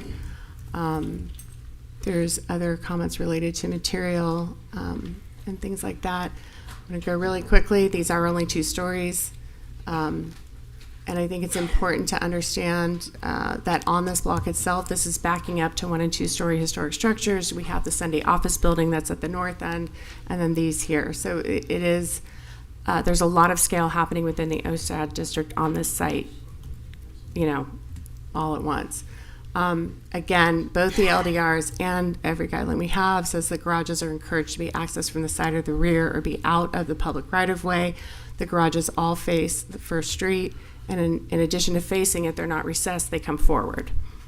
So, in terms of materials and scale, there are elements that I think are very consistent with the architecture and with the district. There are balconies provided fronts and sides. It's larger than other residential structures in the district, but there are larger commercial buildings on this block that have, and other agglomerations of historic properties that have occurred in this area within OSHAD. And then the other thing is building height plan would not apply if this was commercial, even because OSHAD in essence is a mixed-use zoning. So is it appropriate to require it, I guess, for the residential in this specific instance?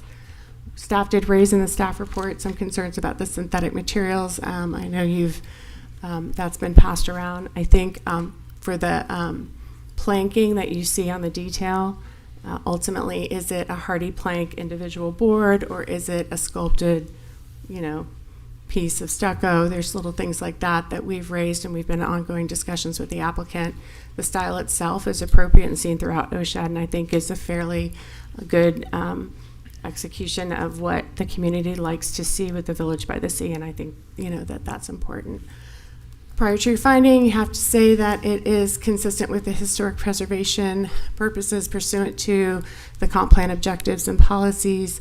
Again, LDR section 451 that has a full analysis in your staff report, the guidelines, and the Secretary of the Interior's standards for rehabilitation.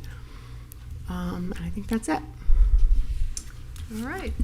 Thank you very much. This is a quasi-judicial hearing, so what we're going to do is invite anybody who's here to come forward and state your name and address, and you'll have 3 minutes to speak. So the lectern is open to anybody that would like to speak, and if you have not been sworn in, let us know, and we'll get you sworn in. But otherwise, let us know that you have.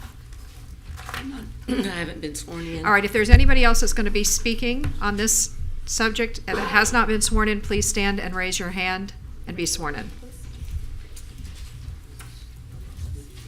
By the authority vested in me as the notary of the state of Florida, do you swear or affirm that the testimony you're about to give is the truth, the whole truth, and nothing but the truth? I do. Thank you. All right. Name and address, and then you can give us your comment. Good evening, Commissioners. I'm Rhonda Sexton. I live at 2439 Southwest 35th Avenue in Delray. I'm here today as the Secretary of the Delray Beach Preservation Trust. I would like to add our resolution in objection to the approval of Magnolia Place into the minutes. The Trust would like to officially voice our concerns with the Magnolia Place project. I personally have served on and off the HPB for over 24 years, so I know how much thought and consideration is put into reviewing a project of this nature. I have never, in all those years, seen a project of this nature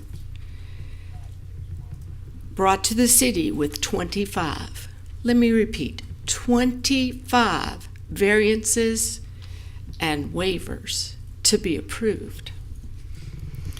The Historic Preservation Board rejected this plan proposal, deeming it not in keeping with the LDRs or the Secretary of Interior standards for any historic district in Delray Beach, and especially one listed on the National Register.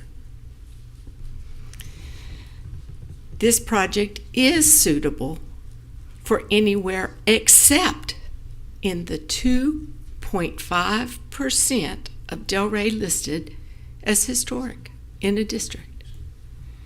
That's only 2.5% of our city. Why is this project before you tonight? Our concern, in addition to the size and scale of the project, is that by allowing a developer to pass by the normal policy of review and work with the staff and HPB to get the project to comply with overall comprehensive plans in place for a historic district project, that this developer has come to the City Commission thinking that the commissioners will not uphold their own city board. We hope they are wrong, and that you will vote tonight to send them back to HPB until they comply to better build within our valuable historic district parameters. Thank you on behalf of the Delray Beach Preservation Trust. Thank you. Yes, sir. City Commissioners, my name is Lou Zicht. I live at 111 Southeast First Avenue on the west side. I've had a view of the lot in question. And you were sworn in, sir? What's Were you that? sworn in? Yes, I was Okay, thank you. earlier. Mhm. Sorry I didn't state that. I live on the west side of the building, so I have a view of the lot that's the subject of this applications.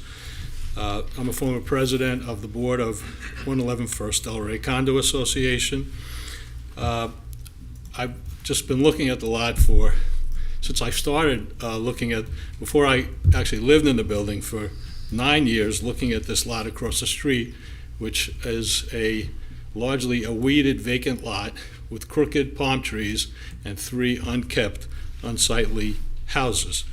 The proposed redevelopment, in my opinion, is very well designed and is compatible with the area and is a significant improvement over the existing condition of the lots.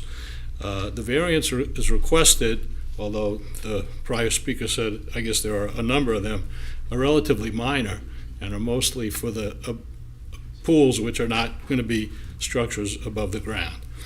I think that the most important thing is this project is compatible with the area. I think you have to take into consideration that Southeast First Avenue is a transitional area. The building I live in is zoned Central Business District, and across the street we know is OSHAD, but this project is very well designed. We love the way it looks. Most of the people in the building I've talked to are very excited about it, and we hope you will take that all into consideration when you vote to approve this project. Thank you. Thank you, sir. Yes, sir. Hey there, I have been sworn in. Dave Nevinzall, also reside at 111 Southeast First Avenue.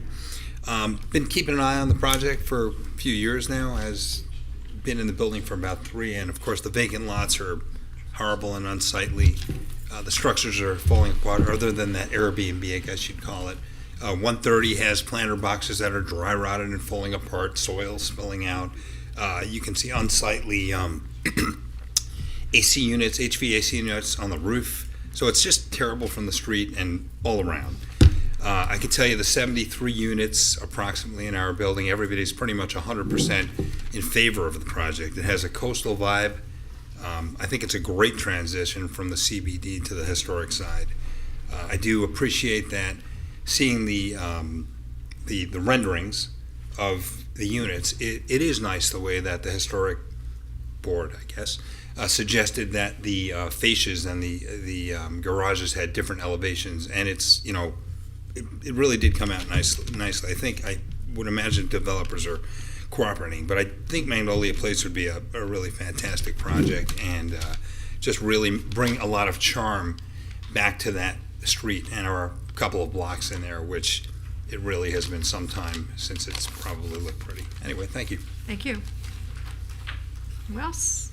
Yes, ma'am. Joy Howell, 25 Northwest 24th Court, and yes, I was sworn in. I'm a former co-president of the Delray Beach Preservation Trust and a 4-year member of the Planning and Zoning Board. I just wanted to say that overall I like the design. However, I think it's too dense for the Oshad district. And I would like to just say that I think going back to work with HPB a little bit more might yield some better results. Overall, when I look at what we've been doing in Oshad the last few years with the CBD overlays that are threatening the historic district, I'm concerned that this is just another step that kind of nibbles away at the Oshad protection, and that is our gem district. So I think, if, with all due respect, if you guys could take a look at it and maybe send it back for another pass at HPB and see if you can't get some sort of accommodation and support there. Thank you. Thank you. Yes, sir. Hi, John Miller, 1502 Fenton Drive. My apologies in advance to Jeff and Gary. You were sworn, right? Yes. Thank you. In our historic districts, waivers and variances are tools used to allow development and design flexibility to accommodate modifications to existing historic properties in order to preserve them and their historic significance. In no way do these applications justify any waivers or variances, as the intention is to wipe the slate clean and start from the blank. Therefore, the project can be designed from the beginning to meet the current LDRs.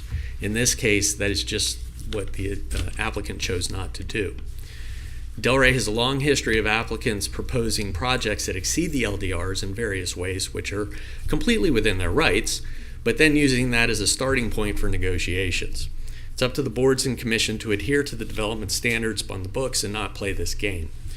To approve inappropriate infill or unjustified exemptions weakens the current codes, generates confusion among staff, applicants, and residents, and creates a two-tier system where some well-funded and well-established applicants get exceptions while others do not.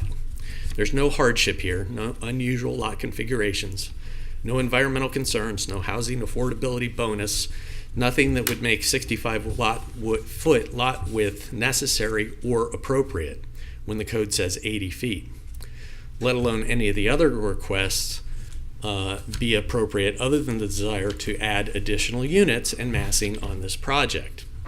It's not the city's responsibility or obligation to ensure that the maximum ROI is returned for a private entity, and certainly not appropriate to overrule the city land development regulations to do so. The applicant states that this is a transition zone between CPD and Oshad. This is not. This property lies fully in Oshad, a historic district, and not in CBD, and to suggest otherwise is disingenuous, since there is no such zoning classification considered historic district transitional. Either a project is considered under its actual zoning classification or it isn't. But chipping away at our historic districts in order to accommodate inappropriate development only encourages more of the same. This is a quasi-judicial item, and decision cannot be made on personal belief about a project, the applicant, who shows up to support or not support, but by the written laws and codes of Delray Beach, which the LDRs are included. The applicant is claiming that these exceptions are necessary, and my question is, how in any sense of the word is that the case, other to increase the revenue from this project? If that's the standard, then what other parameters, such as height, density, setbacks, parking, compatible use, can all be seen as optional? LDRs are created to balance development and growth with the health, safety, and quality of life for all residents, and also to preserve the charm, scale, massing, and visual compatibility standards that have been put in place. That's why I'm asking you to reject this appeal and have the applicant submit a plan that meets the existing guidelines. Thank you. Thank you. Anyone else? Seeing no one? Public comment is closed. We're going to move back to the city staff. Any cross-examination or rebuttal testimony by either the applicant or city staff? Rebuttal testimony or cross? You have any? You. Pardon me? Yes, hi. Christopher Bernardo on behalf of the applicant. If I could could we pull up the Gary Iliopoulos' presentation? Looking for slide 5. Pull up slide 5 of the first application. That'd be good.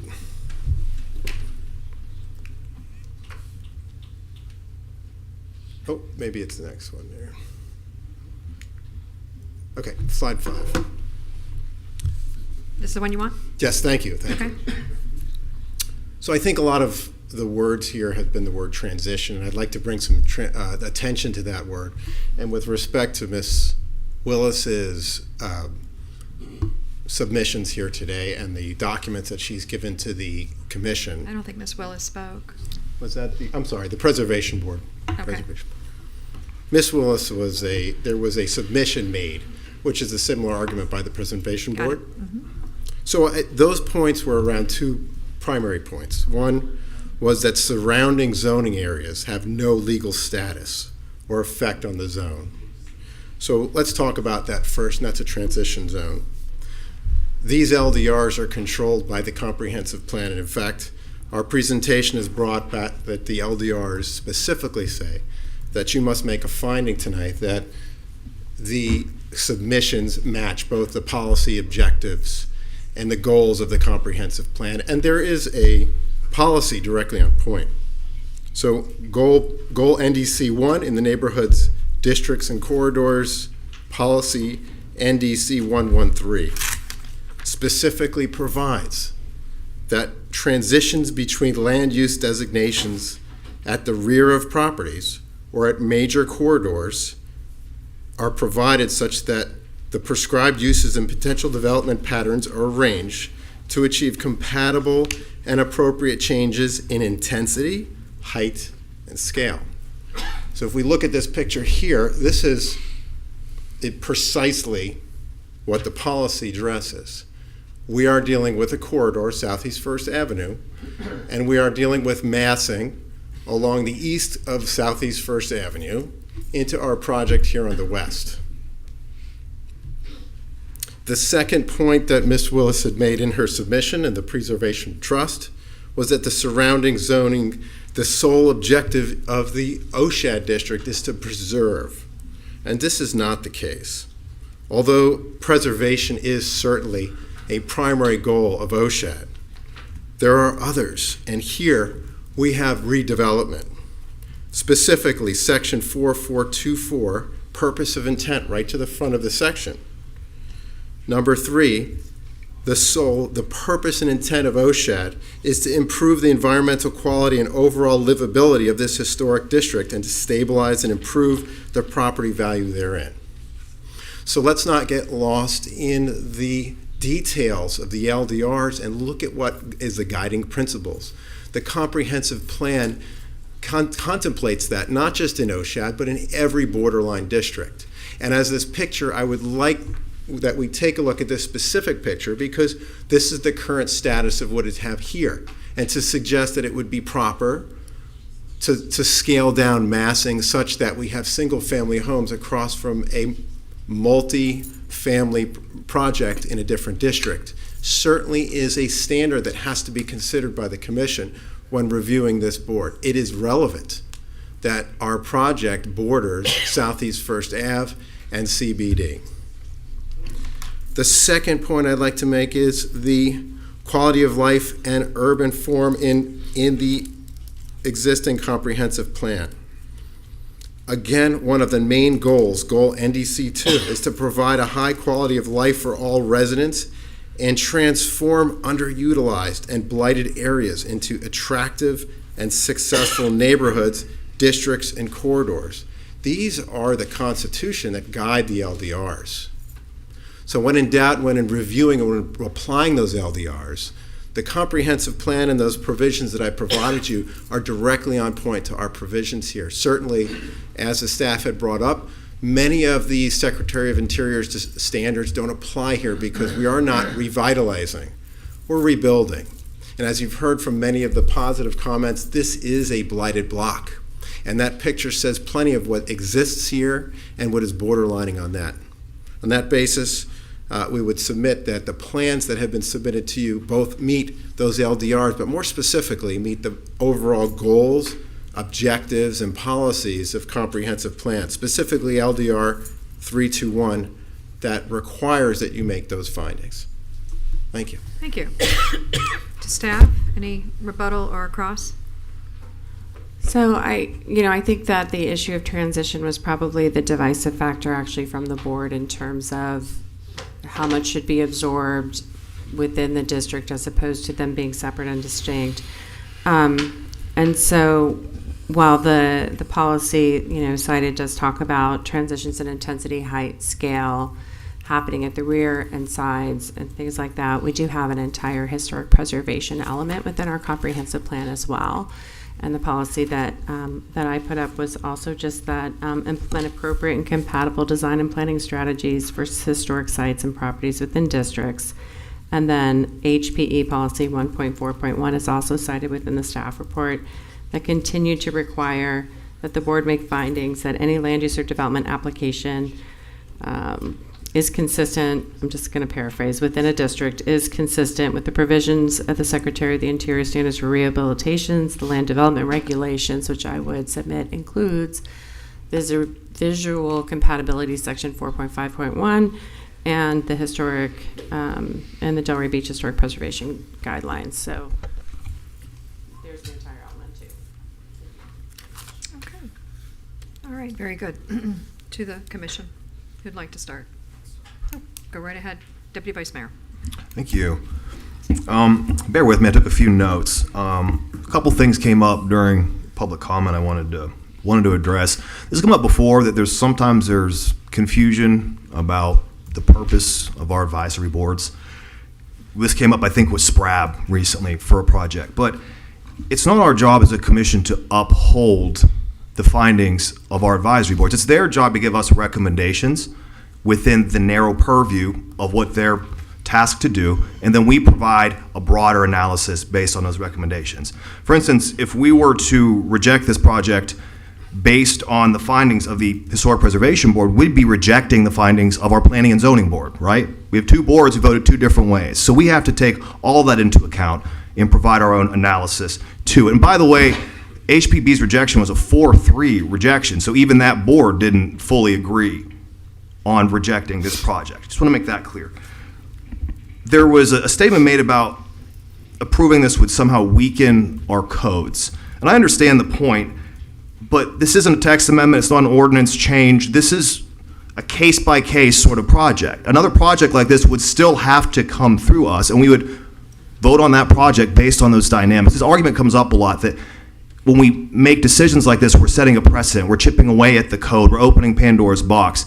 It's this type of approval, in my opinion, does not do that, because a similar project would still have to come through us. And then the last point was about transition zones being a part of our comp plan, which has already been addressed. So those are just the things that came up just based on the comments that I heard. I wanted to reference that I think we got, 6 support letters here. We don't vote based on community input. Let me make that clear. It's a quasi-judicial item. We don't do that. But I got a bunch of support emails as well, and they all seem to be from folks who lived in the neighborhood surrounding the project, either abutting it or across the street. Now, to me, what that says is this applicant has done their due diligence to get to know the neighbors and try and make this and be good neighbors, frankly. And I do think that's worth referencing, that they're making that effort. Again, we're not making this decision based on community input, but I do think it's important to know that, if this was approved, these are folks who have made some effort with the surrounding community. In my opinion, I think this is a major improvement to the area. I think realistically, this is about the best case scenario for these lots. I think they're appropriately scaled. I think they're well designed. We have an established builder. that's part of this, that's the applicant right now, who has a good reputation in Delray Beach for creating a good product. I think that's important. They seem to have done their due diligence in the community, like I said. To me, this does make sense as a transition from CBD to OSHAD. That's, to me, what this appears to be when I see it. That's what this should look like, in my opinion. I like the fact that they're building it with more sustainable materials. I'd like to know more about that, as long as they look like the historically approved materials. If we could, but we're building it in a more sustainable way, I think that's a good thing, frankly, not a bad thing. And in my opinion, based on what I've seen here, the relief they're asking for is fairly minor, and it mostly seems to be, if not all, to make a better project. And that's the whole point of variances and waivers. If we're going to approve them, it's to make a better project, right? Like, this meets all the LDRs for waiver and variance approval, from what I've seen. We're talking about a height plane issue, which they're asking for so they can encourage more historical accents and balconies, and so they can add pools, which, I mean, that just improves the property value and it has no impact visually. So in my opinion, I think this project makes sense for this area, and I think it's a great improvement for the community. I'll leave it there for now. Thank you. Mr. Frankel? To follow that, I agree with everything you said, except for one thing I wanted to add, that in 15 years, there's kind of two type of developers and architects and project managers, and there's some, developers, they're not going to follow through. Whatever they say, you just know they're not going to say it. But, Mr. Ladowney and Mr. Iliopoulos and Mr. Costello, 15 years, you got a good track record. It's beautiful. I agree with everything Mr. Long said, and you do have my support. Thank you. Mayor, just for purposes of the record, we have to stick to the findings, the waiver criteria, the variance criteria. Okay, good. I was very clear about I just want to make the record clear. It's not about reputations in the I community. didn't base it on that. I based it on the same things Mr. Long said. To be clear. Commissioner Burns. Yes. Lots of information provided tonight, and I've looked over this. I had, it meets the LDRs. I have just as many for support as strongly against. And I do think that it does improve the area, and I'm, looking at its significant improvement, very well designed. I wanted to ask about the materials. I know that times change, we have to change with it. Has staff considered changing the materials to this? I couldn't tell the difference in the wood, but so is that I don't know, Michelle, how we can best answer some of this. So typically, this type of material would not be allowed at all on an existing historic structure. That's why, you see some of these. I think, so for example, hardy plank, which is what they're saying is allowed usually on an addition where wood would be on the front end. But I'm going to ask Michelle Hoyland to jump in now because she's dealing with the details of these materials on a regular basis with the board. So when it comes to materials for new construction, the Secretary of the Interior, the City of Delray Beach design guidelines, and industry standards for historic preservation guide us to the use of authentic materials, and that is to ensure the longevity of that historic district. Now, while an applicant can come forward and ask for the use of a synthetic material, it's up to the board that makes the decision on the project to determine if that's appropriate for use. We have, across historic preservation in this country, worked through and using new materials. As Mr. Iliopoulos said, wood windows were usually the standard. 15, 20 years ago, we've moved to allow aluminum framed windows. Synthetic materials such as Burrell are not currently something that I can approve administratively. They have to come through for board review. A simulated stucco siding, which if you don't know what that is, it's they put stucco on the building and they make it look like wood siding. That is not something I can approve administratively. It doesn't offer the look of authentic wood. which is where Huddy board is a material that has been allowed for use. So Burrell is a synthetic, but the board can approve its use case by case. So I see that it's the LDR, this meets the LDRs in alignment with the goals of the comp plan. However, I'm having an issue with the historic element of the comp plan, as a staff stated, that if this does follow those preservation guidelines. So I'll just wait to hear from the rest of my colleagues. Vice Mayor? Yeah, quick question. A comment was made in historic district waivers and variances should be only available to restore or save historic non-contributing structures. I'm paraphrasing that.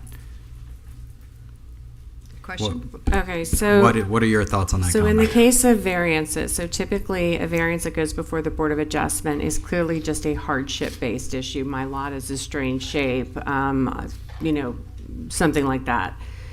Historic has its own set of variances that allow the board to consider a different set of standards that are related more towards maintaining historic character. And so I think it was Mr. Miller who was speaking to that, who is a current board member. And so that's part of why that's built in, is that maybe it's not a hardship, but it's the right thing to do to maintain a historic resource that is existing. And that's typically why those standards are there. And if you read them, that the variance is necessary to maintain the historic character of the property. So it doesn't have to be a hardship if in the name of preservation. There's sort of gentler guidelines in that issue, that there's a special condition or circumstance, that a literal interpretation would alter the historic character. That typically says, for Board of Adjustment, a literal interpretation makes something like unbuildable or something like that. So, or that it's not going to diminish the character of the site or the building or the structure, and that it's necessary to accommodate an adaptive reuse of a building or site. So in this case, the variances related to the pools and the lot coverage are what fall under this purview. Building height plane is the waiver, which is those are the same standards as you usually see when you see waivers. Got it. And what staff's comment in regards to the density of the project? There's no waivers for the density of the project. And they're not. It's not possible. So duplexes are considered a little differently, but 10 units would be the maximum number of units that would be allowed on this property, even if it was developed in a unified site. So there is not a resulting increase. Thank you, in the number of units, but it is being achieved in a different configuration than duplexes typically have. Right. And just as a note, I see no reason why we would try to protect, the 80-foot lot size, and why we wouldn't be okay with the 65, even 65-foot. As a matter of fact, we're making some of those changes in some of our other communities in the near future here, and we've actually approved recently, I think, a variance for a project for a smaller home on a lot size. So I have no issue. I'm not looking to protect 80, 100-foot wide lot sizes. I don't think that's necessary, and the more housing, the better. That's all I had. I think, Rob, you made some really good points in regards to the very close vote with the Historic Preservation Board, which recommends up to the Planning and Zoning Board, and then, of course, the recommendation to us. So, yeah, that's all I had. Thank you, Anthea. So just to be clear, the the Historic Preservation Board is only recommendatory for the plat to the PZ, which is the plat, which is why their votes were up.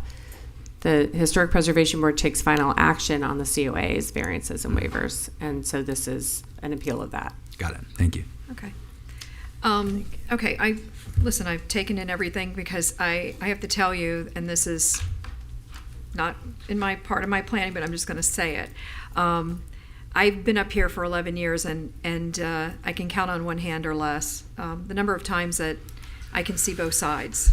This is a very, very difficult situation because you see the side of what we're trying to protect with all the rules, and then and the variances that are coming into play, 25, and then you see the other side of this, which is hey, we could end up with a building that is very, just like box, that's not necessarily a residential building. This is 2-story, 5 buildings, separated, individual freestanding. And going back to more of the original plat, in fact, expanding on the original plat, because the original plat was 6.5 lots, whereas now it's going to 5. Correct? If I'm correct, I think I'm correct. That's what I saw. But at the same time, I'm pushed to the edge because I know that this is an area that we have standards in that are different from every other place in our city. So it is a very, very tough situation for me, and I'm really upset that I'm having to do this at the very last meeting that I'm going to be running in this city. But isn't that just the way that the ball bounces sometimes? You know what I'm saying? Yeah, thanks. Just didn't need that. Anyway, I think I've heard everything. I am comfortable moving forward, so if we want to start this, I'm good. Anybody want to start with the resolution 19-24? Motion to approve. Second. All right, call the roll. Mr. Frankel? Yes. Mr. Long? Yes. Mr. Boylston? Yes. Ms. Burns? No. Mayor Petrolia? And I'm going to say no. Motion to approve resolution 49-24. Second. Call the roll. Mr. Long? Yes. Mr. Boylston? Yes. Ms. Burns? No. Mayor Petrolia? No. Mr. Frankel? Yes. Motion to approve resolution 50-24. Second. I need a second. Mr. Long did. Oh, I'm sorry. I didn't hear it. Call the roll, please. Mr. Boylston? Yes. Ms. Burns? No. Mayor Petrolia? No. Mr. Frankel? Yes. Mr. Long? Yes. Motion to approve resolution 51-24. Second. Call the roll. Ms. Burns? No. Mayor Petrolia? No. Mr. Frankel? Yes. Mr. Long? Yes. Mr. Boylston? Yes. And Motion to approve resolution 52-24. Second. call the roll. Mayor Petrolia? No. Mr. Frankel? Yes. Mr. Long? Yes. Mr. Boylston? Yes. Ms. Burns? No. And finally, Motion to approve resolution 53-24. Second. call the roll. Mr. Frankel? Yes. Mr. Long? Yes. Mr. Boylston? Yes. Ms. Burns? No. Mayor Petrolia? And, all right. I'm not unhappy, and I'm not happy. I don't know what to say. Good luck, guys. You're good to go. Thank you very much. All right, moving on to our next agenda item, which is also quasi-judicial, resolution number 69-24. This is Atlantic Grove Plat 2.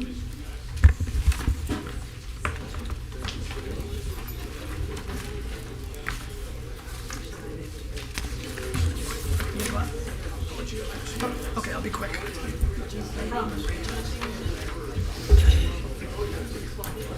Anthea.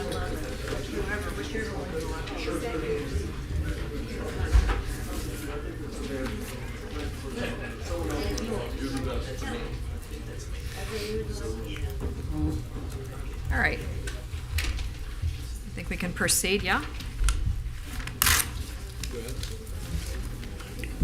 We have to enter the file number. Oh, I'm sorry. This is quasi-judicial. I'm confused. It's file That's number- why I was kind of like going, who's starting this? It would be me. Plats usually aren't. All right, but- so we've already sworn in the witnesses, and we're now going to enter the project file into the record. Wait, let's go for the ex parte communication first. This has to do with Atlantic Grove and partial vacation of a plat. Let's start with Deputy Vice Mayor. None here. None here as well, other than anything online? None. And, okay, we'll ask Commissioner Frankel when he comes back in to give us that. So enter the project file into the record, please. Anthea Giniotis, Development Services Director. I'd like to enter file number 2024-082 into the record, and the applicant is here with an explanation of the Okay, request. just as Mr. Frankel comes in, did you have any ex parte communication with the Atlantic Grove? I don't think so, no. Okay, all right, very good. Thank you. Sorry about You're up. And if there's anybody who wants to speak in here, it carries up this way, so just take your conversations out into the lobby, please. Thank you. You have the floor. All right, thanks, Mayor. Good evening, Tim Hernandez, representing Atlantic Grove Partners, which you all I think all know is a joint venture of New Urban Communities. the TED Center and the Delray Beach CDC. So it's an odd situation. In all my years of doing this, I've never encountered this particular issue before. So just a location map so you can see where the project is located. The green is the original Atlantic Grove. And then, as you know, there's some land swapping that has happened. And so this shows basically the different pattern of property ownership within Atlantic Grove. The orange is, or the orange to the east of Northwest 4th, which is the road that bisects the two Atlantic Grove blocks, are the existing townhomes. And there's the mixed-use buildings along Atlantic, and then there's the green parcel that was originally owned by the condo association, and then the Mount Olive holdings. So after all the litigation was completed, as you know, these are slides that I showed you when we were getting the site plan approved. We ended up with the bluish area where we're building the 14 townhomes right now, and then the satellite, we called it the satellite parking lot, was given to Mount Olive, and then an equivalent amount of land was traded back to the condo association. So that's all happened. There was a new plat that was approved, platting the townhome lots, but also Tract P, which was the lot that was given from Mount Olive to the condo. There's the plat. You guys approved it a couple years ago. And so it included this Tract P on the west side of the of Northwest 4th Avenue. We recorded it, and we got a call like months later from the property appraiser, and they said, this Tract P shouldn't have been in the plat. And we're like, really? Why? And they said, because as part of the settlement, it was judicially added to the condominium, and you cannot plat over a condominium.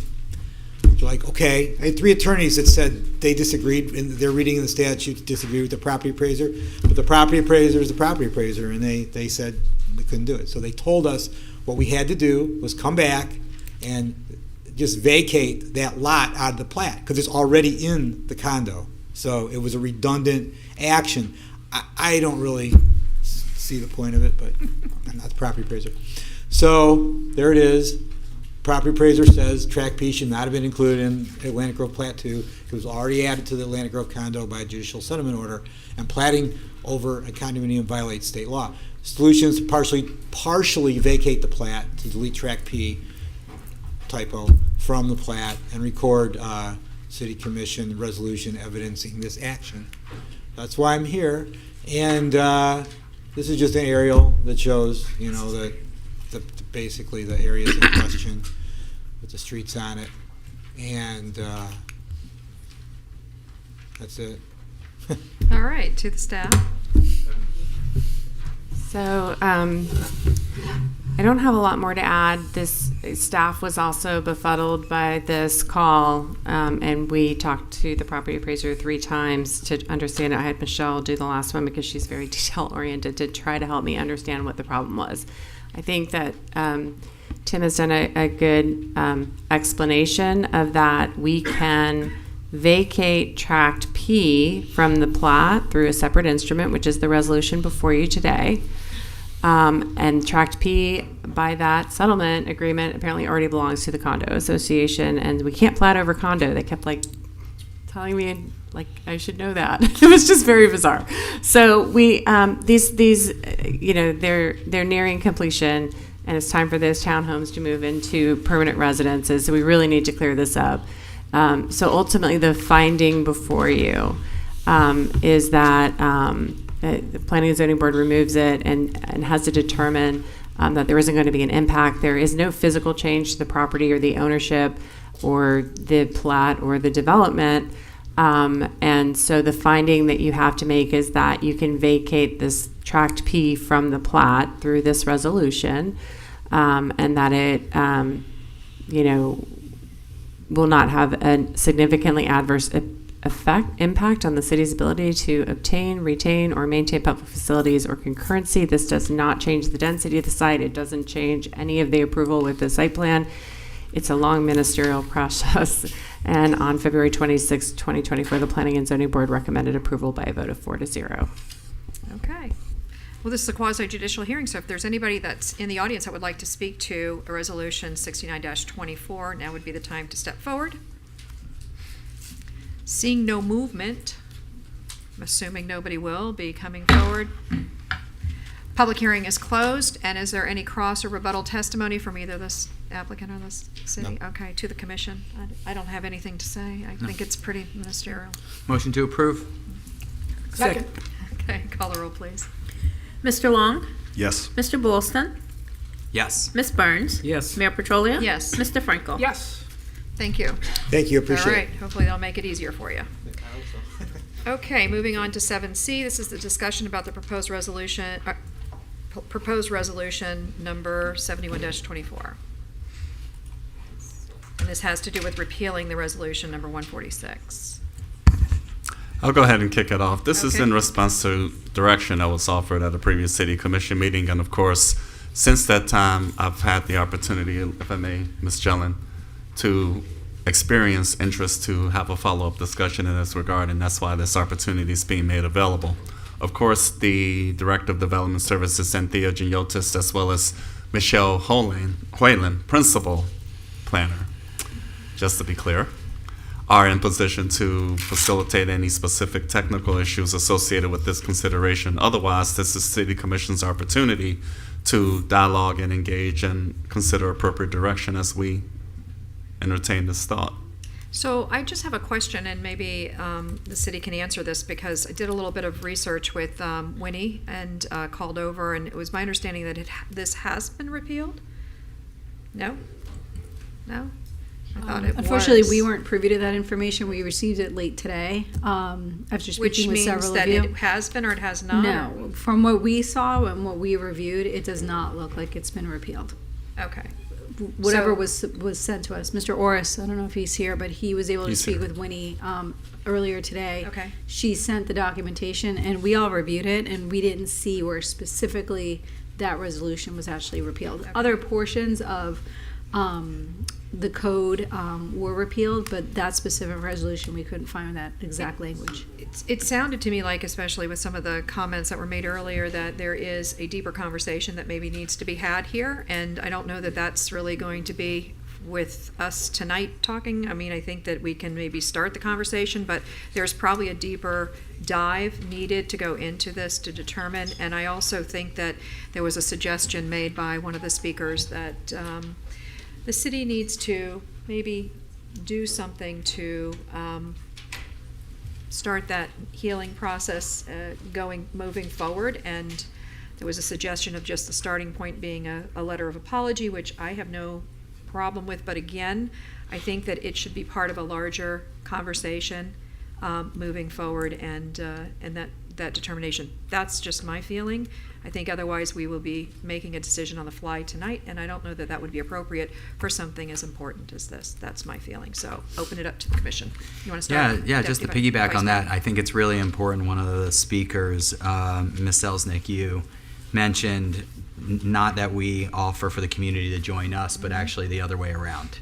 And I think it's okay for us not to be in the driver's seat and more in the supporting seat for this conversation, and to embrace the direction that the community wants to take it and be supportive of that in any way, and then to make sure that we're accountable for our city's history in whatever appropriate way that wherever we deem appropriate. So I'm fully supportive, and hopefully we give direction to do that. Yeah, very good.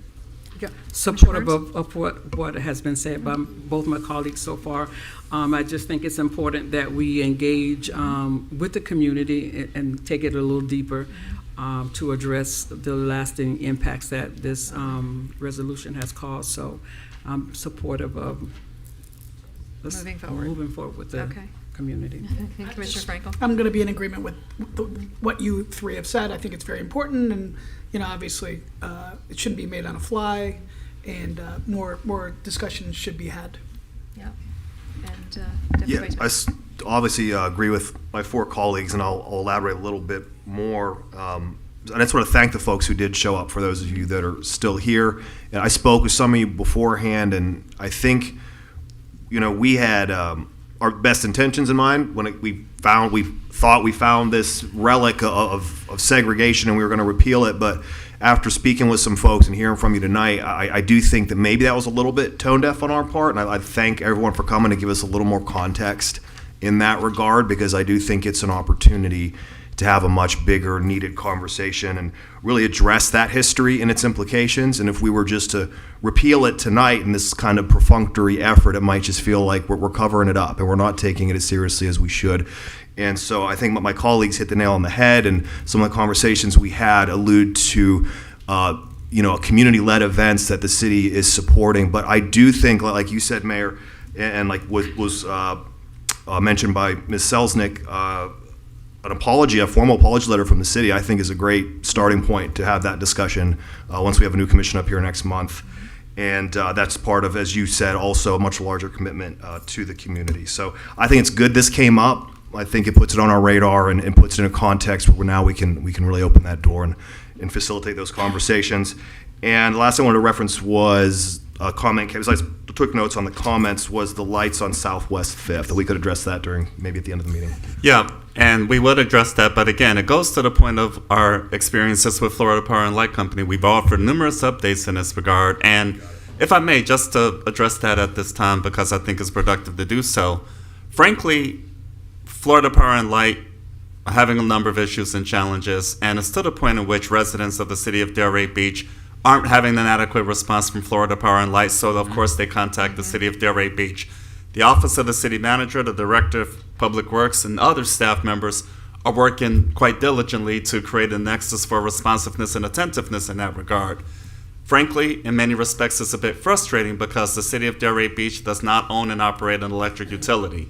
We are at the beck and call of Florida Power and Light, just like every resident and stakeholder of the city of Delray Beach corporate limits. However, we are working quite diligently to get to that place. So any and all reports about street outages that have been entertained or reported to the city of Delray Beach, direction is being offered to continue to engage with Florida Power and Light Company, which we are happy to do. However, I would like for the commission, residents, and stakeholders across the board to please understand and keep in mind we are at their beck and call, as we do not own and operate the electric utility. So and I'm here going we to are. piggyback on that because I want to make sure that it is clear that this is not happening in one section of our town. This is happening everywhere. That is including correct. Over on the, West we side. get a lot of complaints over on the beach side. There's a whole segment of an area that's completely gone dark for, they were telling us 6 months or something. They said it was supposed to be done in 30 days, and they're still waiting on it as well. And we've been trying to, as Mr. Morris said, trying to stay on top of them to get all of these different areas back up and lit up in all sections of our town. But we need to add that one, make sure that that one's added to the list so that we can, get those lights back on. We have, and Okay, all right, previously noted, duly noted, but again, I appreciate the opportunity to offer that context and clarity. Thank you. Yep. Okay, so do you have direction enough to determine how we're going to proceed? I know it's going to be a different board, and maybe they will want to put their 2 cents worth in as well. So my thoughts are that maybe one of the first things that you guys have on your agenda is to have a discussion maybe about this. That would be the moving approach, and frankly, Yeah. once the new commission is positioned, so probably one of the meetings, either April 9th, April 16th, we'll have a follow-up engagement in this regard to work with that existing commission to decide what specific courses of direction, given the input that have been Potentially a offered. workshop item too. That might be. That's the exactly best- what I'm yeah, contemplating. The best place to put it. Yes, ma'am. So either April 9th, April 16th, as we engage with department directors relative to the upcoming agendas, we'll contemplate a workshop meeting consideration for either of those dates so that specific direction can be offered. So that just goes to that this is going to be a continuing conversation, and thank you all for coming out and bringing this, your positions to this commission and for the subsequent commission that will be filling our seats. And Madam Mayor, if I may, for good measure, perhaps consensus on part of the existing commission, based on what I've just summarized, would be in order? Sure. Thank you. You want a motion? Consensus will work in this Consensus, context. yes. So Yes. thumbs up from all 5 Yep. of you, ladies and Yep. gentlemen. So we go to work beginning next month. Very good. All right, so let's move on. Thank you guys very much for hanging out there. All right, we're moving on to Resolution 74-24. This is with our water treatment plant moving to the first stage. So just to Mr. summarize. Hajimiri. Yes, ma'am. And CDM, right? Yes. Yes, there you ma'am. go, Suzanne. Hi.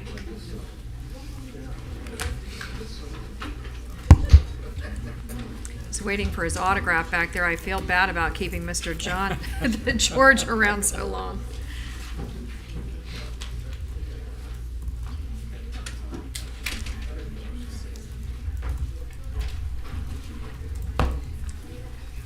It's all on you guys.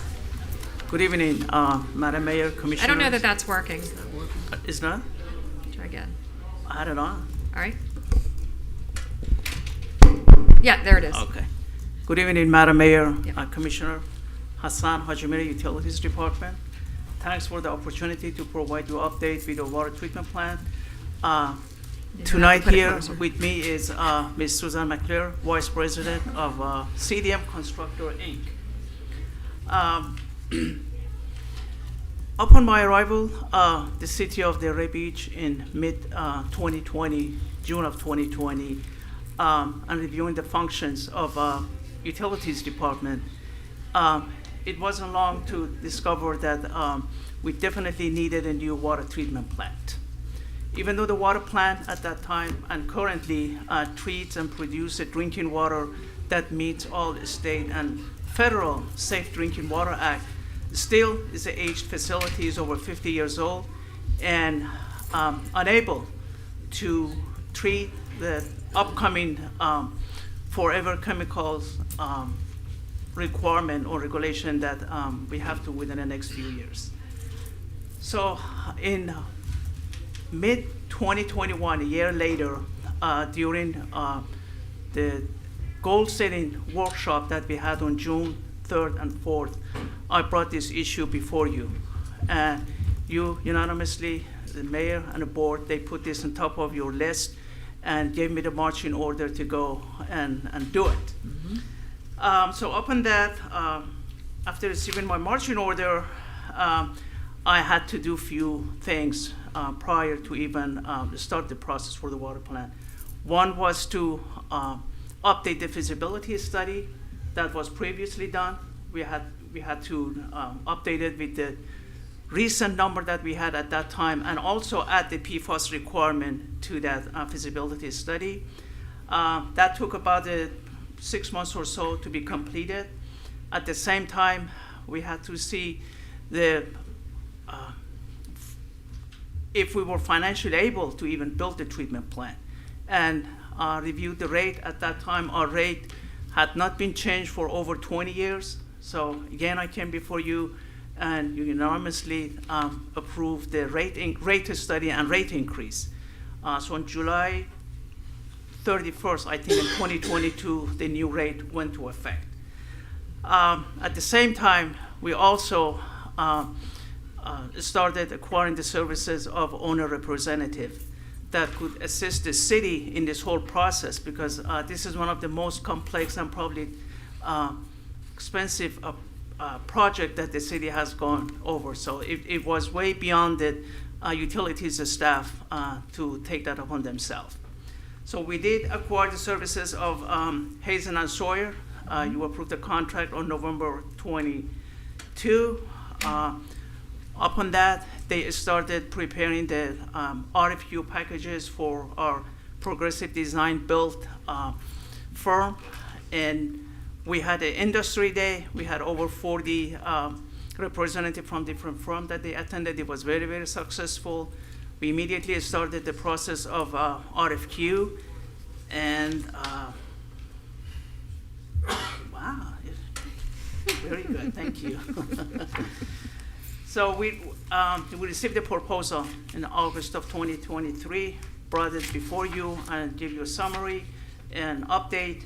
On September 20th, we actually did a ranking, and we selected 3 high rank firms at that time. October 20th, about a little bit month later, we shortlisted it to one after the interviewing those firms, and CDM was the top rank. Then we brought it before you. We received your approval to start negotiating the contract with them. So today we're happy that we have reached to that point. We have reviewed and all the technical aspects of the phase one has been done, accomplished. As far as the scope itself, we are requesting your approval to authorizing the city manager to sign hopefully the contract within the next few days after the minor detail works out. So with that said, I'm going to turn it over to Ms. McClure to go over their upcoming schedule. Yes, okay, thank you very much. Can you guys hear me okay? Suzanne we can. Meckler with CDM Smith. It's a pleasure to be here today. I just want to hit on the couple of key components of the schedule. My guess is you can't read this in detail, but we're going to start design immediately. As Hassan noted, we have a couple minor things left on the contract, and then we're ready to go. That design is important because there's also an SRF grant that's out there that we want to help support and get that timing so that you guys are available for the next grant cycle. So very important to get off on a quick start. The design will continue throughout the year. The scope of work as it currently stands has us scope to go all the way through 100% design with the intention that we will develop a GMP at 60%. And so we'll be designing all year, and we'll be looking towards, I have about late summer to really start identifying the project package components that are actually going to be able to go out and start going to market. And then we'll intend to go to market late in the year, early next year to get competitive bidding for the GMP. And with that, the hope would be we would start construction about summer of next year and have a constructed facility in 2027. So that is our current plan of action. I just want to highlight a couple of things. This is the existing site. As you can see it, there's that grass area on the south side of the facility. We intend to use that as a location for the membrane building. This is a setup that Hazen and the city have previously developed, and we're good with it. We are going to have to work with the community, obviously, because as we know, we're right in the community in this location, so we do want to make sure it works well within the community. The other thing that we'll be paying attention to is the fact that we will be building against a current active water treatment plant facility, and we will be working very hard to make sure that we're not impacting any existing treatment aspects. And generally, because of that location, we are able to separate. We'll have some traffic coordination and things like that, but you can see the new membrane building will be located on the south side, and then the existing operations will be maintained on the northern side of the property. This gives you a sense of what will be inside the building. It'll include most of the typical components of a membrane treatment plant, membrane skids, pre-treatment, pumps, and the intent really is to make sure all the major components are inside, quiet. It should not be intrusive to the neighborhood, and that will be coordinated throughout the design. And at the end of the day, we also want it to be an asset to the neighborhood from an architectural standpoint, and obviously there's going to be a lot of coordination going on with your site planning group to make sure that we do that. And so that's all I have. Fantastic. To the commission, anything? No. Well, did you want to say something? No? Anything? I love the fact that you guys are going to be taking into consideration the look of this along a residential street. Right now, there is a bank of trees that are there that I know the neighborhood enjoys walking under with their dogs and whatnot. Making it look more residential in nature along there, I think, will soften the expectation. I think we're going to need to, as a whole, work on the other side of that facility as well along, is it 4th? Yeah.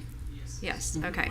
The west side. Right, the west side, so that we can not just be looking at one side of the street, but, this facility is surrounded by residential, so I think that we need to take all of that into consideration as we're moving forward with this project and not ignore one or the other, and making it look as good as possible or as nice as possible along those residential ways.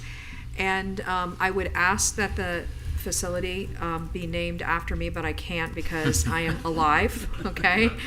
But I think I do deserve it because that picture that I gave you was all about how I was poisoning the water in Delray Beach, if you remember those days. So I think I kind of deserve it. But regardless, I don't want to do that because that would mean that I wouldn't be here. So, but I'm so looking forward, and I have to tell you that this is happening on the last day of a regular meeting that I'm going to be running in this city.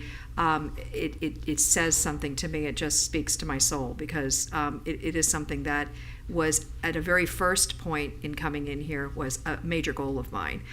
We didn't get it to the point to make it, really rise to the level of what it needed to be until a couple of election cycles that brought it to everybody's mind and brought it up, and that's why we are where we are, which is a good thing. And I also have to say that that when I went and toured and I saw the actual valve boxes or whatever you want to call them, it reminded me of watching, like what was the robot, that created just the old fashioned where they were so far in advance, and it's just so a relic of the 1970s, 60s, 50s. It's unbelievable that that's actually still is what is operating this whole plant of ours. That's the kind of the center, the turn off, turn on valve. It's just amazing. So we have not done anything really to update that in decades, and it is well due past time. So very, very, very happy and looking forward to seeing us move forward on this project in a big way. I entertain a motion. Motion to approve. Second. Call the roll. Mr. Boylston? Yes. Ms. Burns? Yes. Mayor Petrolia? Oh, yes. Mr. Frankel? Yes. Mr. Long? Yes. All right. Thank you and good luck. Keep us posted on how we're doing. All right, 7E. This is approval to amendment number 1 of the parking space agreement with CDR Delray at the FEC. Mr. Schiller. Good evening, Madam Good to see Mayor, Honorable City Commission, Neil Schiller with the Government Law Group at 137 Northwest 1st Avenue. I'm here tonight representing CDR on the amendment number 1 to our parking agreement. This parking agreement has been in place since 2019, and what we're seeking tonight is an amendment for 2 things. One is to increase the reimbursable expenses to $618,000 due to significant cost increases thanks to COVID. And then number 2 is dedicate 28 extra spaces for parking for our 101 Southeast 1st Avenue change of use project, in which we're seeking to build out a restaurant, and we need those spaces identified for that reason. So there are 4 spaces that will be left unaccounted for, and remember, these are the parking spaces that are located on the train tracks, on the west side of the train tracks, just south of 1st Avenue. So with that, any questions, or I don't know if staff has any presentation? No. So this is actually one of the first agreements that I negotiated as a city attorney. So it's come full circle. But part of the negotiations, it did contemplate that that Mr. Schiller's client would receive full reimbursement because they did expend all the money to construct that parking lot. And so COVID hit, and then they were a little bit delayed in completing the construction. And in speaking to Mr. Schiller about another issue, it came up that they expended a lot more money than what was in the agreement. So I'm actually the one who suggested. The city does enforce the lot, so we do get fees and costs for that enforcement. And so they do get their reimbursed expenses, and so this amendment would contemplate that. In addition, when they initially needed this lot to satisfy the parking requirement for the OG. Mm-hmm. And so the lot had, I believe it was around 61 spaces. And so they used a portion of that to satisfy the parking condition for the OG. And it was always understood that if they wanted to come forward because they had another project, that they could use the excess public parking spaces to satisfy a parking condition for that project. And that's what they have now. So 101 Delray Triangle, I think it's called, that requires 28 spaces. And so they're seeking to utilize that to satisfy that parking condition. So everything that's coming before you today was always contemplated at the time that the original agreement was executed by the commission. We just needed to do a formal amendment to memorialize it. So, I mean, my question is that the amount of funding that we are going to be pushing back, I didn't understand that part of it. I'm sorry? Well, you said that there's a certain amount of money that we're going to be reimbursing, is that correct? Correct. So how are we doing that, and where is it coming from? And Good question. Whatever fees they collect with parking. So Okay. whatever parking fees they collect, I believe the city receives, I think it's around $1,400 for our enforcement of the lot. So it's cost neutral to the city. And then anything above and over first goes to reimburse them. Once they're reimbursed, then there would be some cost sharing with the city.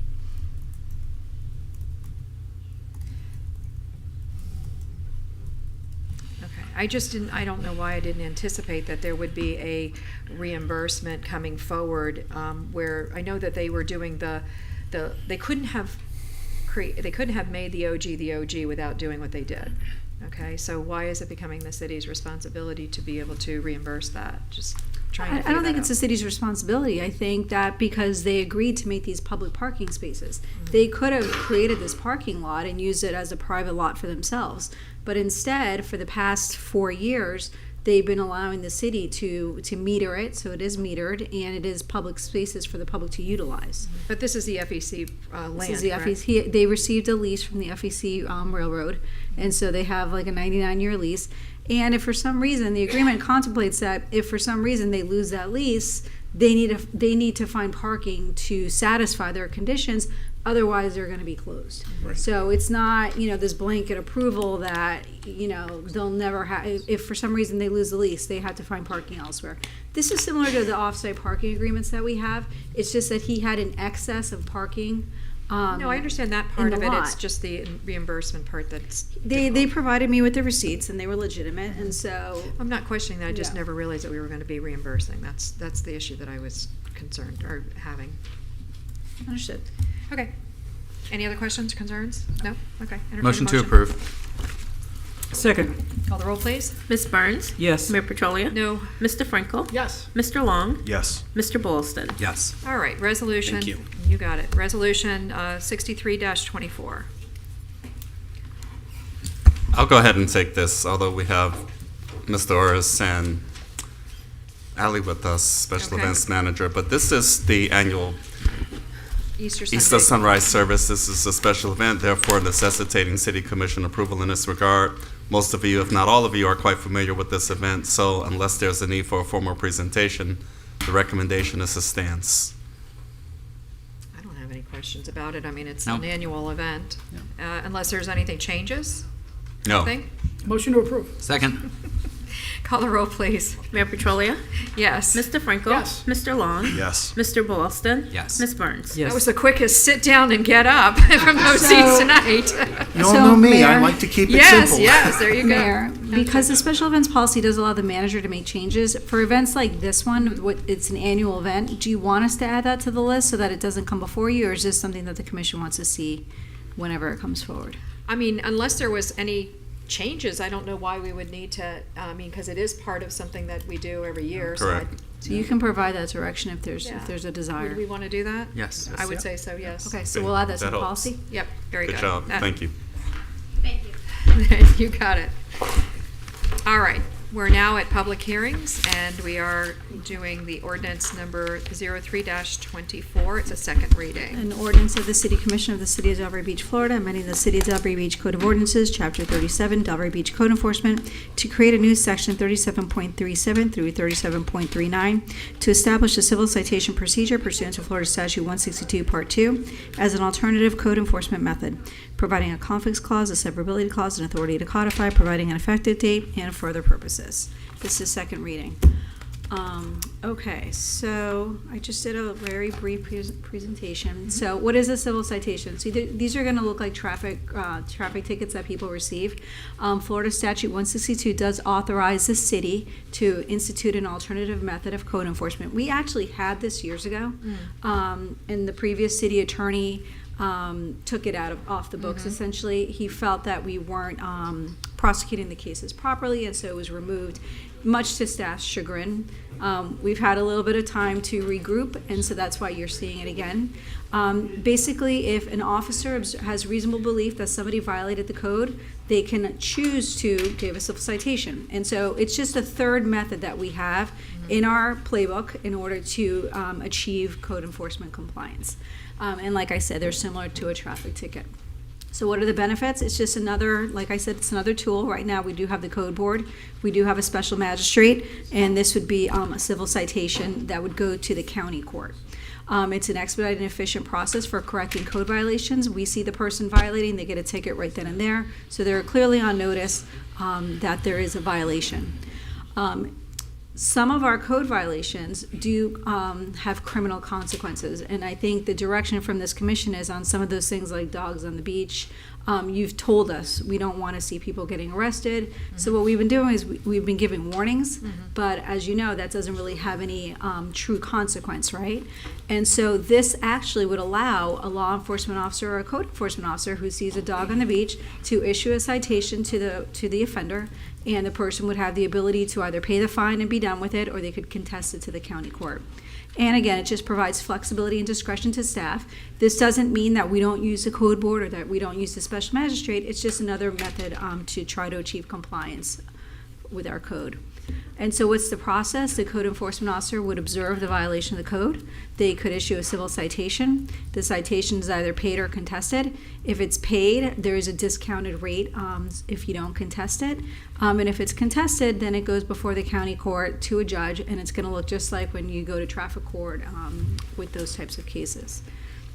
So the code enforcement officer is defined as any of our code inspectors, fire inspectors, building inspectors, and law enforcement officers. The maximum penalty cannot exceed $500, so it's a second-degree misdemeanor. Refusal to sign a citation, and sometimes we encounter this when our officers have face-to-face contact with violators.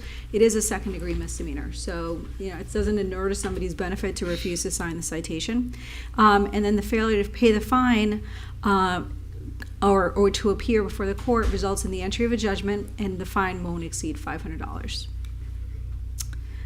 There is a schedule of civil penalties that's attached to this ordinance that will be in the code. We can always amend that, and we do that by ordinance, so it would require 2 readings. Again, the schedule does provide different rates if something is contested or not contested. And this is going to allow us to prosecute things like dogs on the beach, littering, smoking at the beach, and even noise control if we felt it was appropriate and we didn't want to go through the route of the noise ordinance. So what are the next steps? If it's adopted today, we will finalize our administrative procedures.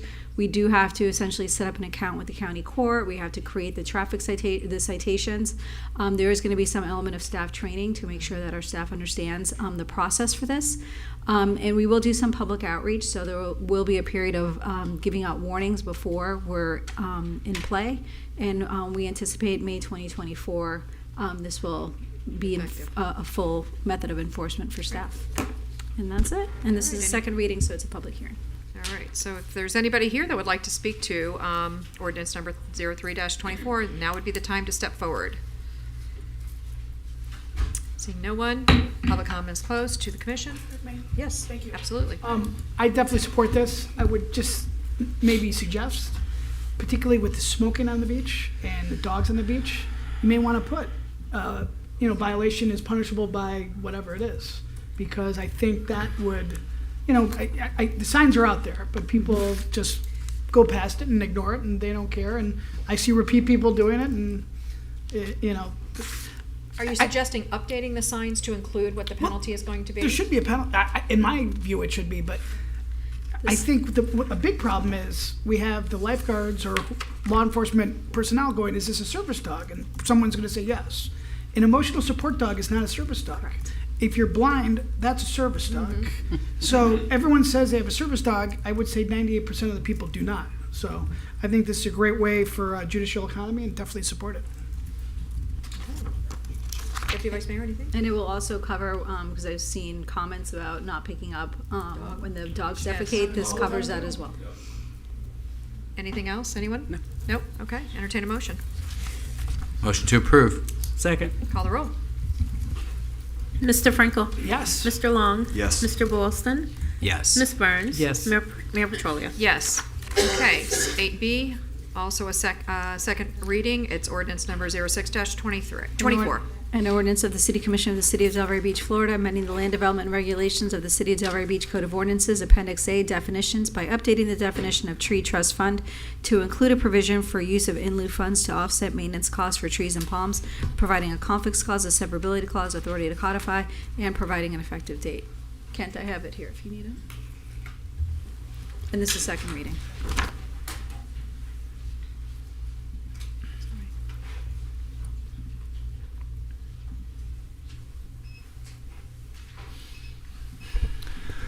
Good evening. Good evening. Ken Edwards, Sustainability Officer for the City of Delray Beach. And I'm happy to be here to present regarding a change to the LDR Tree Trust Fund definition and tree maintenance. This is a city-initiated measure, and the basic change to the definition is to include maintenance so that in lieu funds can be used on trees and palms.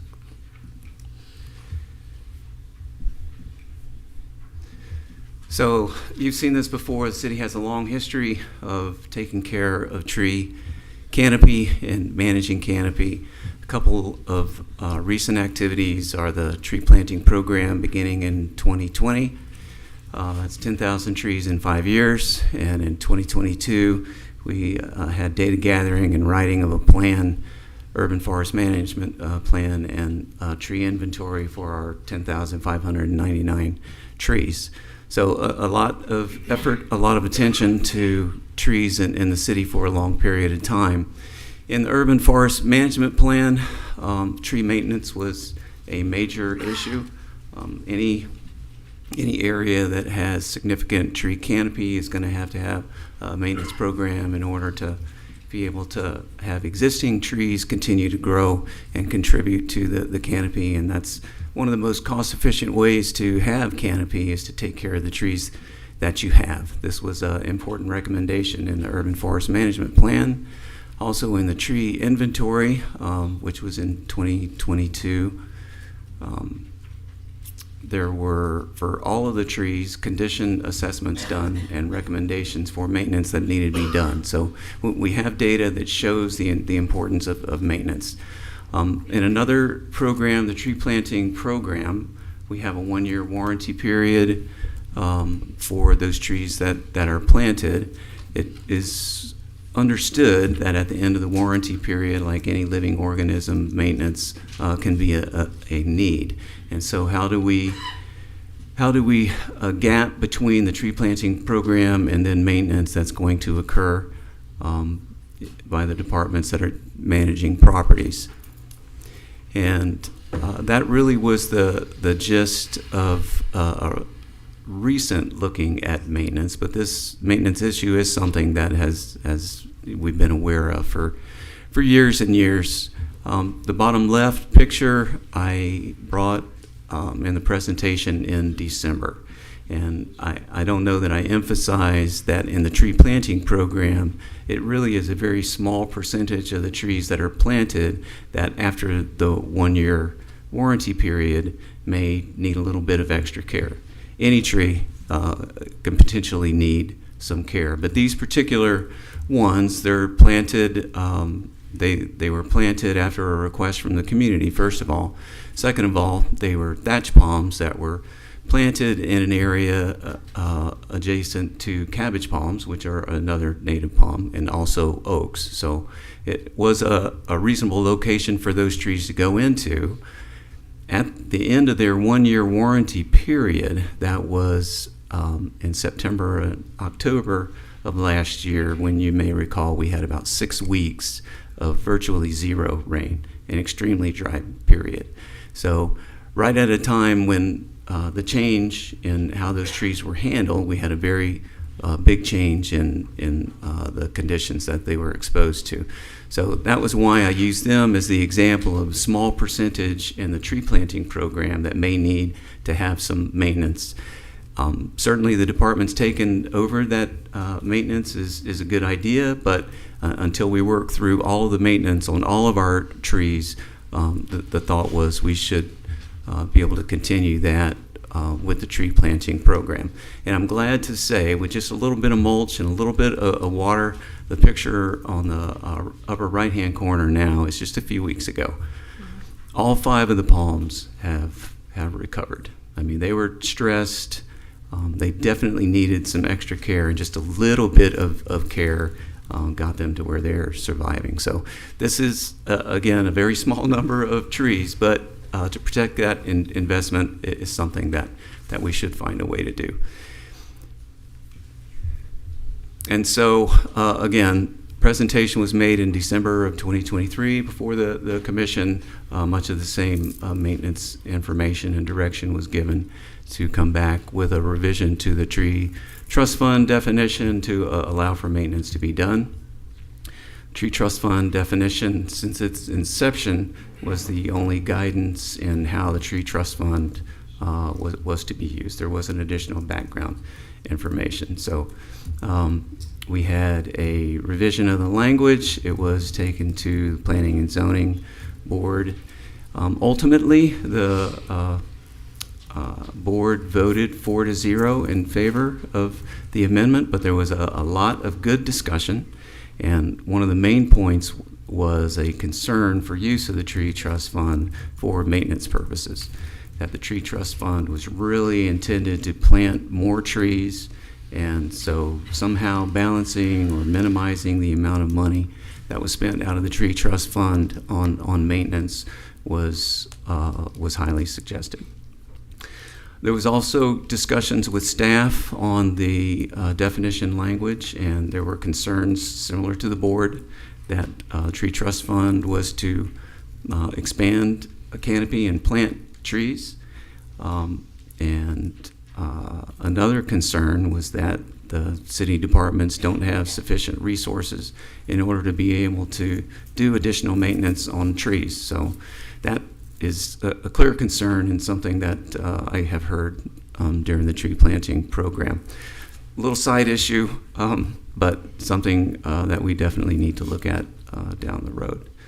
So with that, this is the language, and I know that it's busy. I can come back to this if you would like, but the language here just has the additional language, and so this is how the proposed ordinance change would read. This mainly is a more concise version of the previous definition, along with the addition of tree maintenance and a limitation on the amount of money from the tree trust fund, a 10% annual balance limitation on using for maintenance purposes. And with that, if you have any questions, I'll be happy to answer. All right, well, we're going to open it up to the audience first. If there's anybody here that would like to speak to ordinance number 06-24, please step forward. Seeing no one, public comment is closed. To the commission. Yeah, I'll jump in. I think that recommendation, if you go back one slide, in regards to limiting it at 10%, kind of takes away my concern. No more than 10% of the annual balance can be used for tree trimming and maintenance. And I think this may be a short-term solution.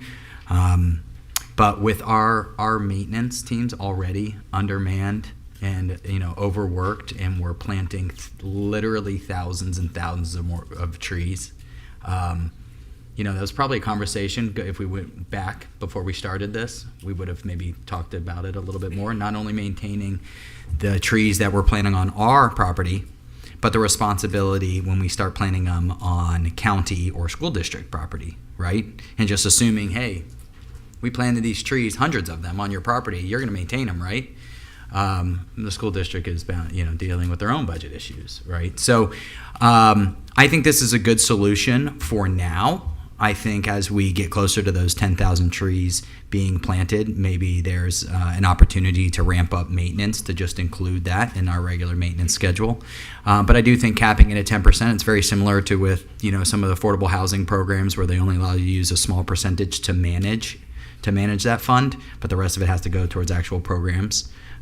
So I think this is good. And internally, as far as managing it, we're not taking any funds out of the tree fund, correct? Those are through our general fund. So I think that's good news as well. So I would be in favor of this change, even if it was one just for a few years. Okay, Commissioner Burns, anything? No. Yes. I'll chime in. I agree with the Vice Mayor. I think 10% for now makes sense, and we can see if that is enough. I think it should be guided by what is enough to secure our investment, right? These trees are an investment. When we plant them, they're 3-foot trees that don't really provide much in the way of, canopy, right? We have to invest in them and make sure they get to a certain height. And if there's a drop off in survival or after that warranty period ends, I think we need to see what level of maintenance it's going to take to keep those trees surviving. And so I think 10% is a good starting point. And I think we talked about this before, just this is probably a later conversation in regards to having the capacity to actually do the maintenance. Would be, is that something that we could contract community greening to do, or amend their current contract to extend the warranty period? Or we look into options like that, so we're not over using our maintenance that's already overtaxed right now. We'd have to look at the solicitation. We can't amend, what was initially procured now. So we can look at it and see if that would allow us to do that. If it doesn't, then, whenever the contract is up, we can either do a separate contract or we can include it for the next solicitation. Cool. Yes, thanks. I'll look at it and get back to you. Okay, and the 10% is what gave me pause, because I don't know what 10% means. I mean, I understand we have a tree, fund, but that fund kind of grows and drops, according to what's coming into it. So 10% to me could be, what is the tree fund now? Is it 400? Is it 300,000? What do we have in there? With the encumbered and the funds that haven't been encumbered so far, it's about 380. 380. Okay, so we're talking about $38,000 in any year, right? Right. If you were looking at it, it says a annual balance. So somehow looking at that as an average, or certainly the most would be during the year the maximum balance that was in the fund. Madam Mayor? 10% of that. I think it would be helpful for Mr. David Glover from the Department of Development Services, who has definitive expertise in this realm, to offer some additional comments to help address it. Mr. Glover, if you would, please. Good evening. Good evening. So I shared the same concerns that you guys were having for using the tree trust fund for maintenance. It's not following the true intent of what that fund was established for. Mm-hmm. And so I asked to put the 10% in. It will be the 10% of whatever accrued funds are in when the budget is approved in October. So I think we've had close to $1 million at one time in there. Yeah, right. And so it would be 10% of whatever is in the budget in October. See, to me, when you have a percentage and you've got a fluctuating figure from $400 to $1 million, it just opens up the door. And we're talking about what I think Kent had just told us. It's a very small number of trees that are seeming to be affected like this. So it shouldn't come anywhere near those figures, hopefully. And truthfully, you would think that after a year of and I understand that this didn't happen in this situation because we had a drought kind of time frame right after, and that's the reason why those cabbage palms got really stressed. And we don't want that to happen, obviously, because we're putting time and effort into getting these plantings in the ground and growing. So I agree that we need to have something, but I feel very uncomfortable with it being just a percentage, because that fund grows and shrinks, and I just feel like I don't know, I mean, I know you don't have to use it all, and I'm not sure where those restrictions are going to be, or if there's just going to be someone saying, well, you know, let's just throw 60,000 into this, or 100 because we have $1 million in there. I guess my question is that who's going to be making the decision as to what we're expending? Yep. I mean, for my part, I really only deal with the tree planting program. Right. So it is a small amount. It would be less than 10%. We did go out, and even though it's typically June, July, where we have done the monitoring and plan to do monitoring, looked at 350 trees that were planted and off contract. Only 11% needed some watering. They were doing fine, but looking at some numbers that are preliminary, that would be like $27,000. Madam Mayor and ladies and gentlemen, this will become an integral part of the proposed budget process for any given fiscal year. With this new threshold in place, we'll be able to define what it is that's anticipated, what that does look like, et cetera, because to your all's point, it does fluctuate. And working with everybody involved to this effect, we'll be able to define on an annual basis as to what the specifics may be. Well, I guess also, you know, what is the cost to take care of all of those trees that we're taking care of in a year? And what would 10% of that be? See, to me, because you said a very small percentage, maybe 10% of the whole group becomes unhealthy. So that, I'm not talking about the percentage of the fund here. I'm talking about what percentage of trees are affected.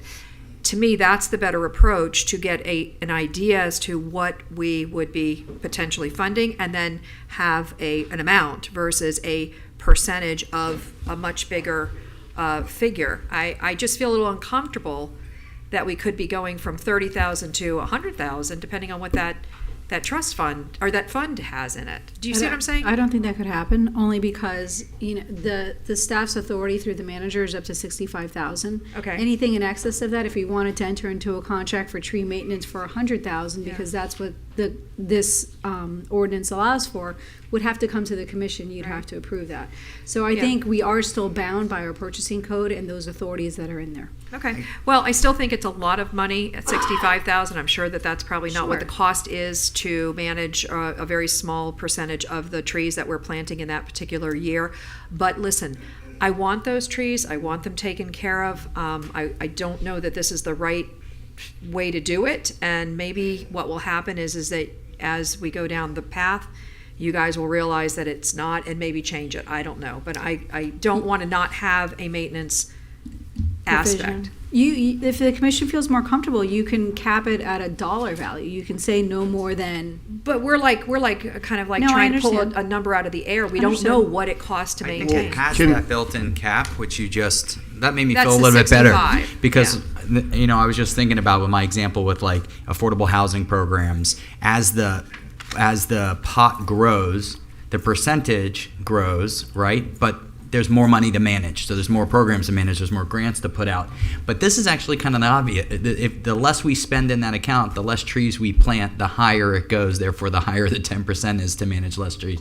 So you got me thinking, Mayor. So, I mean, I think it's worth emphasizing. It says may be used. We don't have to use the whole 10%. No, I get it. So I don't really get what the issue is. We're setting aside a chunk of money to use as needed for this purpose. If we don't use it, it just goes back into the fund, right? Right. So if we're limiting it by dollar amount or like as it comes up, then we have to go through some kind of procedure every time there's an issue with trees. Why not just have this amount set aside and we use it as needed? We're just.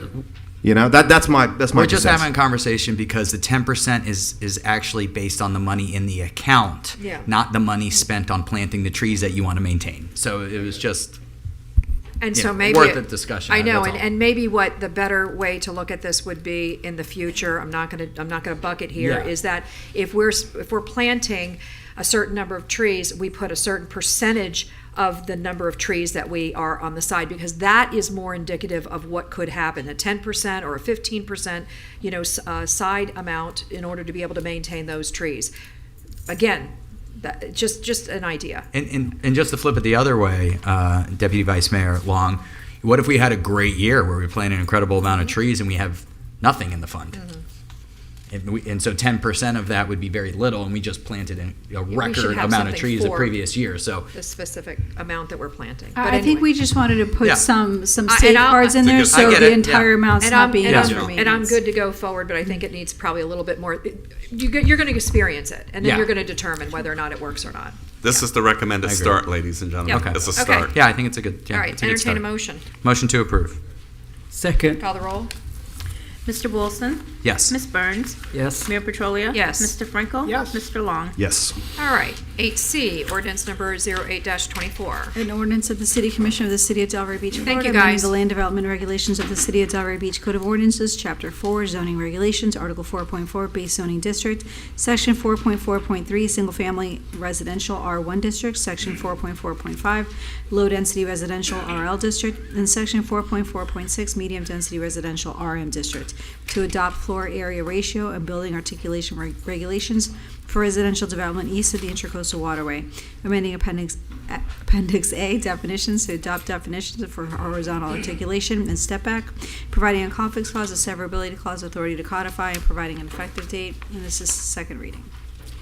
Okay, I do want to give you a presentation because there have been a couple of adjustments. I want to be sure everyone understands them. This was a request by our residents, our beach residents, to ask us to try to find other methods, particularly FAR, building articulation, and some step backs as opposed to setbacks to new development to help manage the scale and the mass of what's coming out. The ordinance before you affects single-family development east of the Intracoastal Waterway that is in the R1 districts, the RL district, and the RM district, and multifamily as well. So ultimately, the major part of the ordinance is that it establishes a floor area ratio for single-family duplex and multifamily development.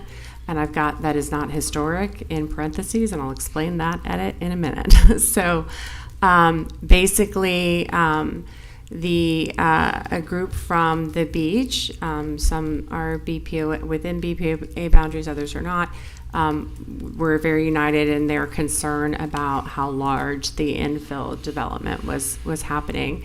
And so Susie Rodriguez helped, from our staff, helped us pick apart and measure all kinds of infill development scenarios based on the various lot sizes. And so what you have before you is a result of that. So the first is that we would be establishing a floor area ratio of 0.65 for single-family development in the R1 district. This would apply to all development, whether it's in the BPOA design manual review section or not. And then for the RL and the RM districts, it's tiered based on lot size. For lots up to 30,000 square feet, there's an FAR of 0.7 that's allowed, and if anything above that, it has a 0.75. And then keep in mind, within those districts, some people do houses, and so they revert back to that R1 limit for single family. So it would capture all of that. So this does create articulation requirements. Outside of BPOA, there are no articulation requirements outside of your standard setbacks, and so we tend to see a lot of the sheer walls. The buildings are all getting bigger. I always say people snap a chalk line on their setback, and then they figure out what they want to put inside of it. In this case, there would be a new 5-foot step back that would be provided at the top of the second story or at 26 feet in height, whichever is lower. And this is applying not so much to the street side, because as you know, RM has upper tier setbacks that are required at the street side, but these are for helping to mitigate the neighbors on the rear, the side street, and the side interior. And then also that if you have a facade wall that faces a side interior or rear that exceeds 25 feet in length, that's more than 1 story tall, then there's a horizontal articulation of at least 2 feet in depth that is required along 20% of that elevation. So we know what a horizontal articulation is and what a step back is as opposed to a setback. There's definitions in the ordinance as well. And this is the hard work that Ms. Rodriguez did, testing and working out some 3-dimensional diagrams to understand how these, what are the types of building infill that could result. So there was a tremendous amount of research behind this. the determination you have to make to amend the code is that the text amendment is consistent with the goals, objectives, and policies of the comp plan, and so the staff report provides those that apply here. So on January 22nd, the Planning and Zoning Board voted 4-0 to recommend approval. So between first reading and now, the documents in front of you are clarifying that FAR applies to everybody, whether you're in or out of the BPOA design manual area, which is a bulk limit that we are, as a city, certainly allowed to do. The step back and horizontal articulations apply right now only to those not in the BPOA design manual review. The design manual actually has other standards that require step backs that are in some cases lower. You have to do it above the first floor, other things like that. It also has a lot coverage requirement and limitations that the rest of R1 does not have. So they have a further reaching design requirements. And then what I'm going to show you now is also in red, an adjustment that needs to just clarify that we're not talking about the properties that are in like the Nassau Street Historic District. So if you are inclined to approve this, I need you to consider approving it as amended, that that the properties that are east of the intercoastal that are not subject to subsection 4, which talks about the historic districts and buildings, which have, as we all just went through, visual compatibility requirements and other things. So that adjustment has been made to page 2. It would be made to page 3 at the same section in the RL district and the same section in the RM district. So I know that our residents have been very active in pushing for this and pretty much brought us a draft that we tested and made adjustments to. Are here, I think, with a mixed feeling because we did not, what I have before you doesn't apply the step back and the horizontal articulation to the beach property owners. And the reason for that right now, we can bring back another ordinance once we've had some change to a chance to review and then bring an amendment to the BPOA design guide manual. But if you look at the design manual, there's a whole point system. This goes out to an outside consulting architect to review to make sure that the new designs are consistent with these regulations. That design review is actually not done by staff. And you can see for building form, it puts the use of step backs as preferred but not required. So if we're adopting a thing that requires them, then this needs to be updated as well.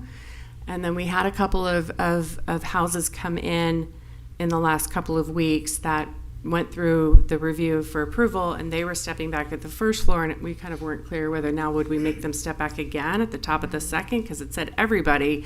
So we thought that in an abundance of caution, what we would do would be get the FAR limitations adopted now, make sure all these new horizontal step backs and setbacks apply to the rest of the beach, knowing that the BPOA manual does guide the others, and then we would go through what needs to be coordinated here, if anything, or if it's becoming too onerous because this point system is already in place for those areas. Now, to be fair, it doesn't mean that you can't earn your points and still not end up with a straight wall. So one of the techniques people do is, let's say the rear setback is 10 feet, and then you're supposed to do a setback above another story. They just back the whole building up. So you're still getting that sheer wall, which may not be as aesthetically pleasing to the eye, but the bulk of the building pulled back, and so there is some debate as to whether that's acceptable or not. So what I'm asking is that you would consider the ordinance tonight to get the FAR limitations on the books and apply a minimum design criteria to the part that isn't regulated by the BPOA, and that Susie's going back into the research mode to start pulling and double checking against this. And then if an amendment is necessary, then we would bring the two together in the future. There is, I think, some public comment with a presentation also that you should view. And so I'm just letting them know I'm finished for now. Okay. Okay, thank you. Who's doing the presentation? Are you just putting it up, or? All right, so we're going to open it up to public comment then. Let's do it. No, this isn't a swearing in. Oh, it This is? is Okay. just, yep, public comment. Good evening. Good evening. Hal Stern, 622 Sea Sage Drive. I'm here identifying myself as a resident and also president of the Beach Property Owners Association. I have several neighbors who are also here that can testify as well. The proposed ordinance strikes a more equitable balance between abutting and contiguous property owners. The staff has been working with us diligently over several years to get this far. Seems like there's a little more that we have to go, possibly, but the staff has been great, and we really urge you to pass this so that we can get a little more control over what's being built on the barrier island. Okay. And with that, I will pass it over to Ned All Whalen. right. Yes, sir. Good evening, Madam Mayor, Commissioners. I'm Ned Whaler. I think many of you know me. I live on Ingram Avenue. I'm a trustee of the BPOA, and I'm here to present a brief presentation and offer comments on behalf of BPOA. I'd first like to thank this commission for having taken the action last January to provide guidance to Development Services to develop a draft and advance the form of this proposed ordinance that is here before you this evening.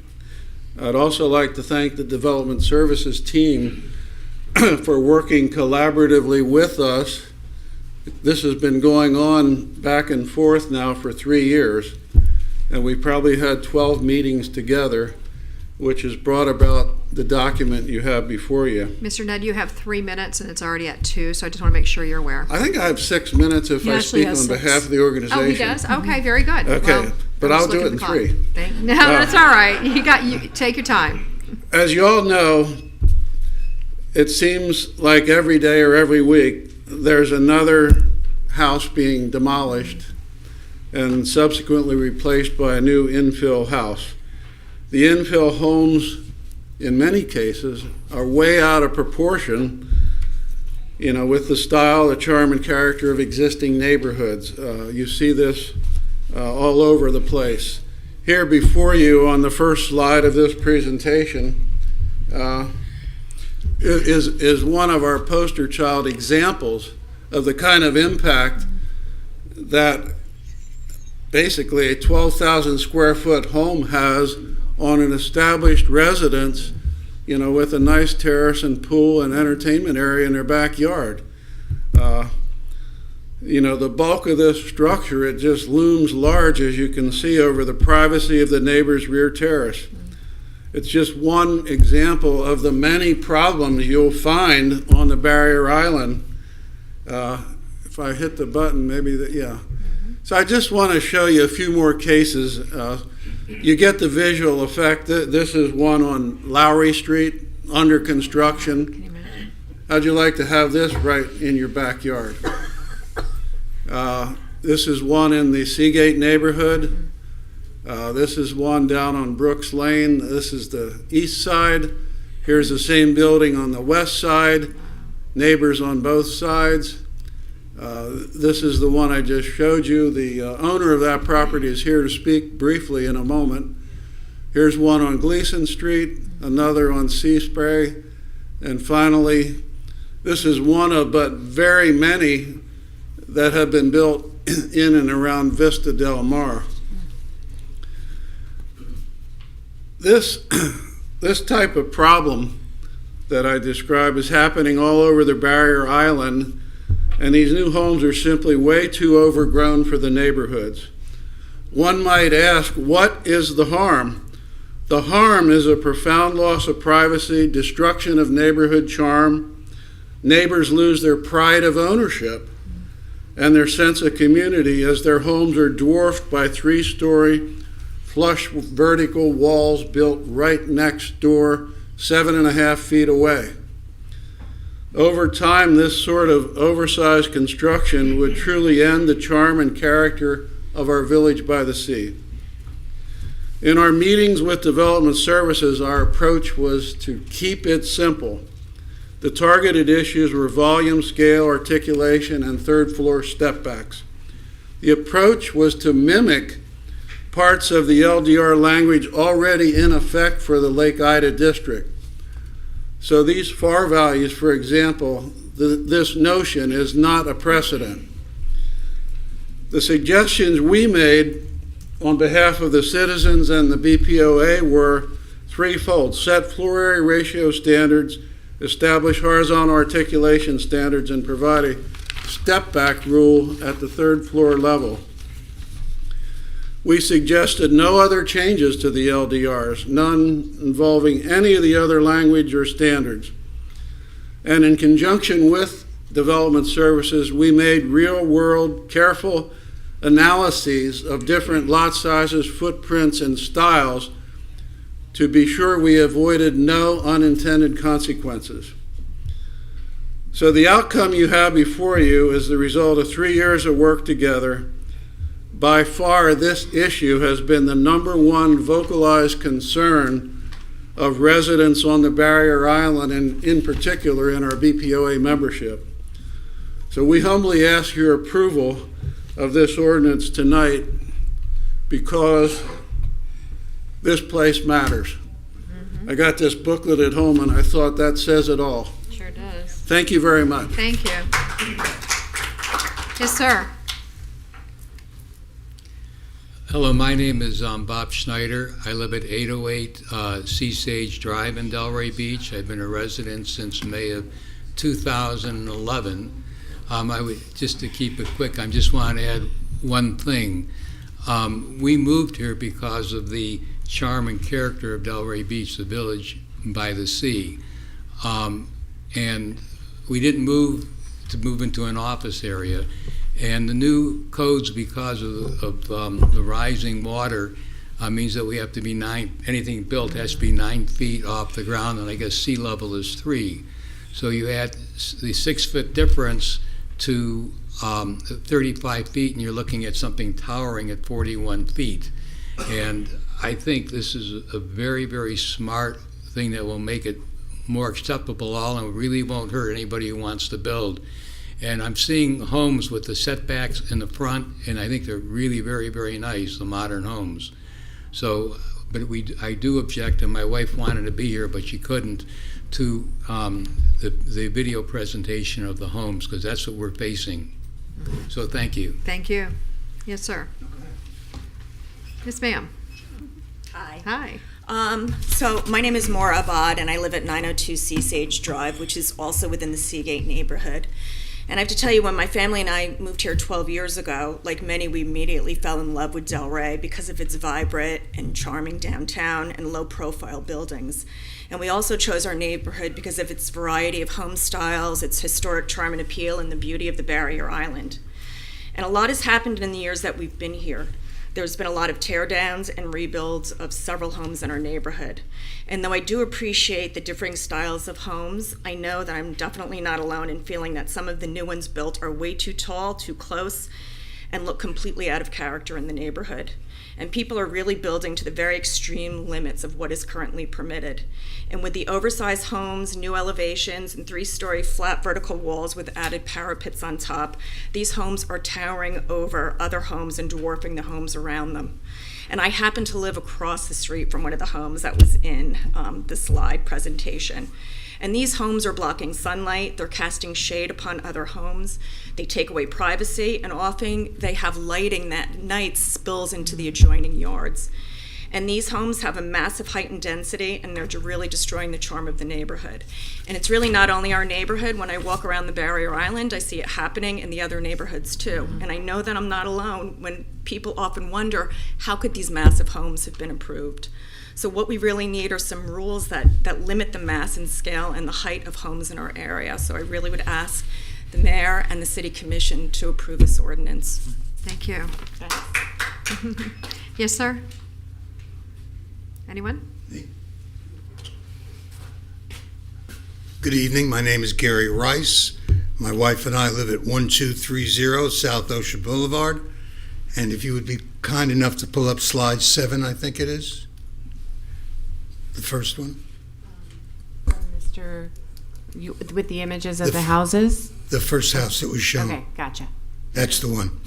Okay, thank you. As bad as it looks, I have to say something. I have to express my gratitude and thanks for you taking your valuable time and all your abilities in not only running a business, but taking care of the most important thing in all of our lives, and that's the quality of our lives. I love Delray Beach. I have been fortunate and blessed to live on many barrier islands. In fact, over the past summer, my wife and I drove up the entire East Coast, hugged the ocean, and saw what's happened to all of these communities on the ocean. A lot of them have declared bankruptcy, as you probably know. There's no charm left whatsoever due to, if I may, structures like this. And it's a difficult situation that you all have, and you know that better than I. Not only do you have to run a business, but more importantly, you take very seriously the quality of every individual's life. And nothing is more dear to any of us than where we make our home. So for that, I have to thank all of you for taking this under your consideration. I thank you very much for your time. Thank you. I may mention one thing. I did live in one area when we first got married. It was called Village by the Sea, and I had occasion to visit that area 40 years after we lived there, and that area is called Miami Beach, and that's no Villa by the Sea anymore. Thank you, sir. Yes, sir. Good evening, Madam Mayor, Commissioners, City Manager, Council. Yeah. I'm going to make this very brief. I came to Delray 12 years ago. I had a geezer friend I used to visit here. I had a home in Wellington. We used to go to the Fifth Avenue Grill, and he goes, "Don't go to Atlantic Avenue. There's so many people." So and he goes, "Go Linton." So I went to Atlantic Avenue to see what was happening here.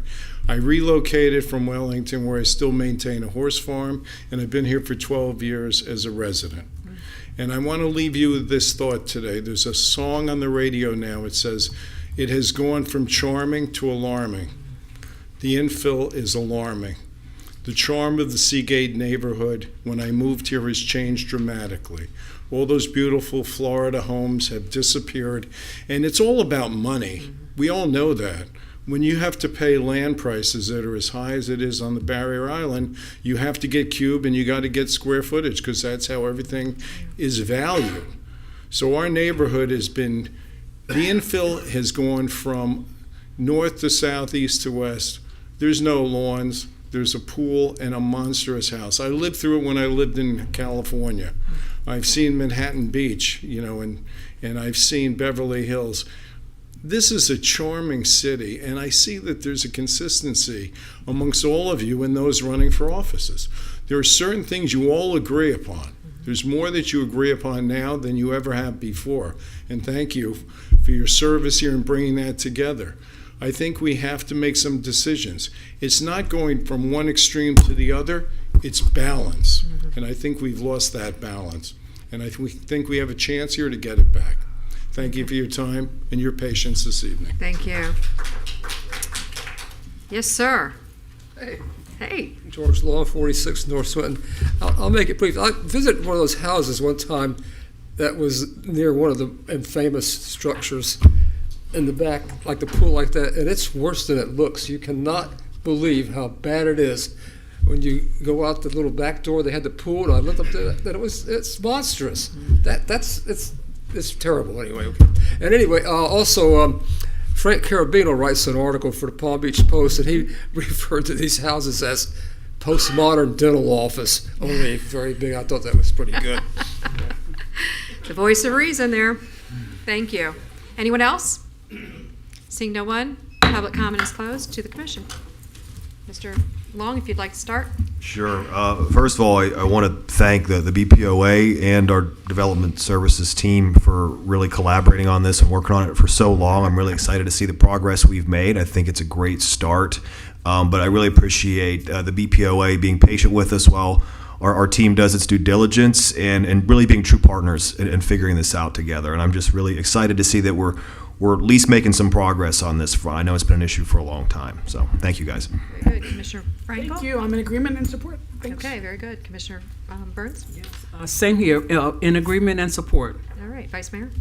Yeah, I just think it's a really great, although it doesn't feel proactive, It is, because you're looking to the future of the barrier island and trying to put something in place rather than fighting individual projects. We're literally changing our LDRs. It's something that is really a model for the rest of our city, is to be as proactive as possible, and also collaborating on that. So you guys really getting in the driver's seat and putting this forward, and us sponsoring this and working together, I think was huge too. And I really look forward to hopefully the next commission finishing the job with some of the items that Anthea pointed out. So this is an exciting night, and I hope you guys are really proud of the work that you've put in. Thank you.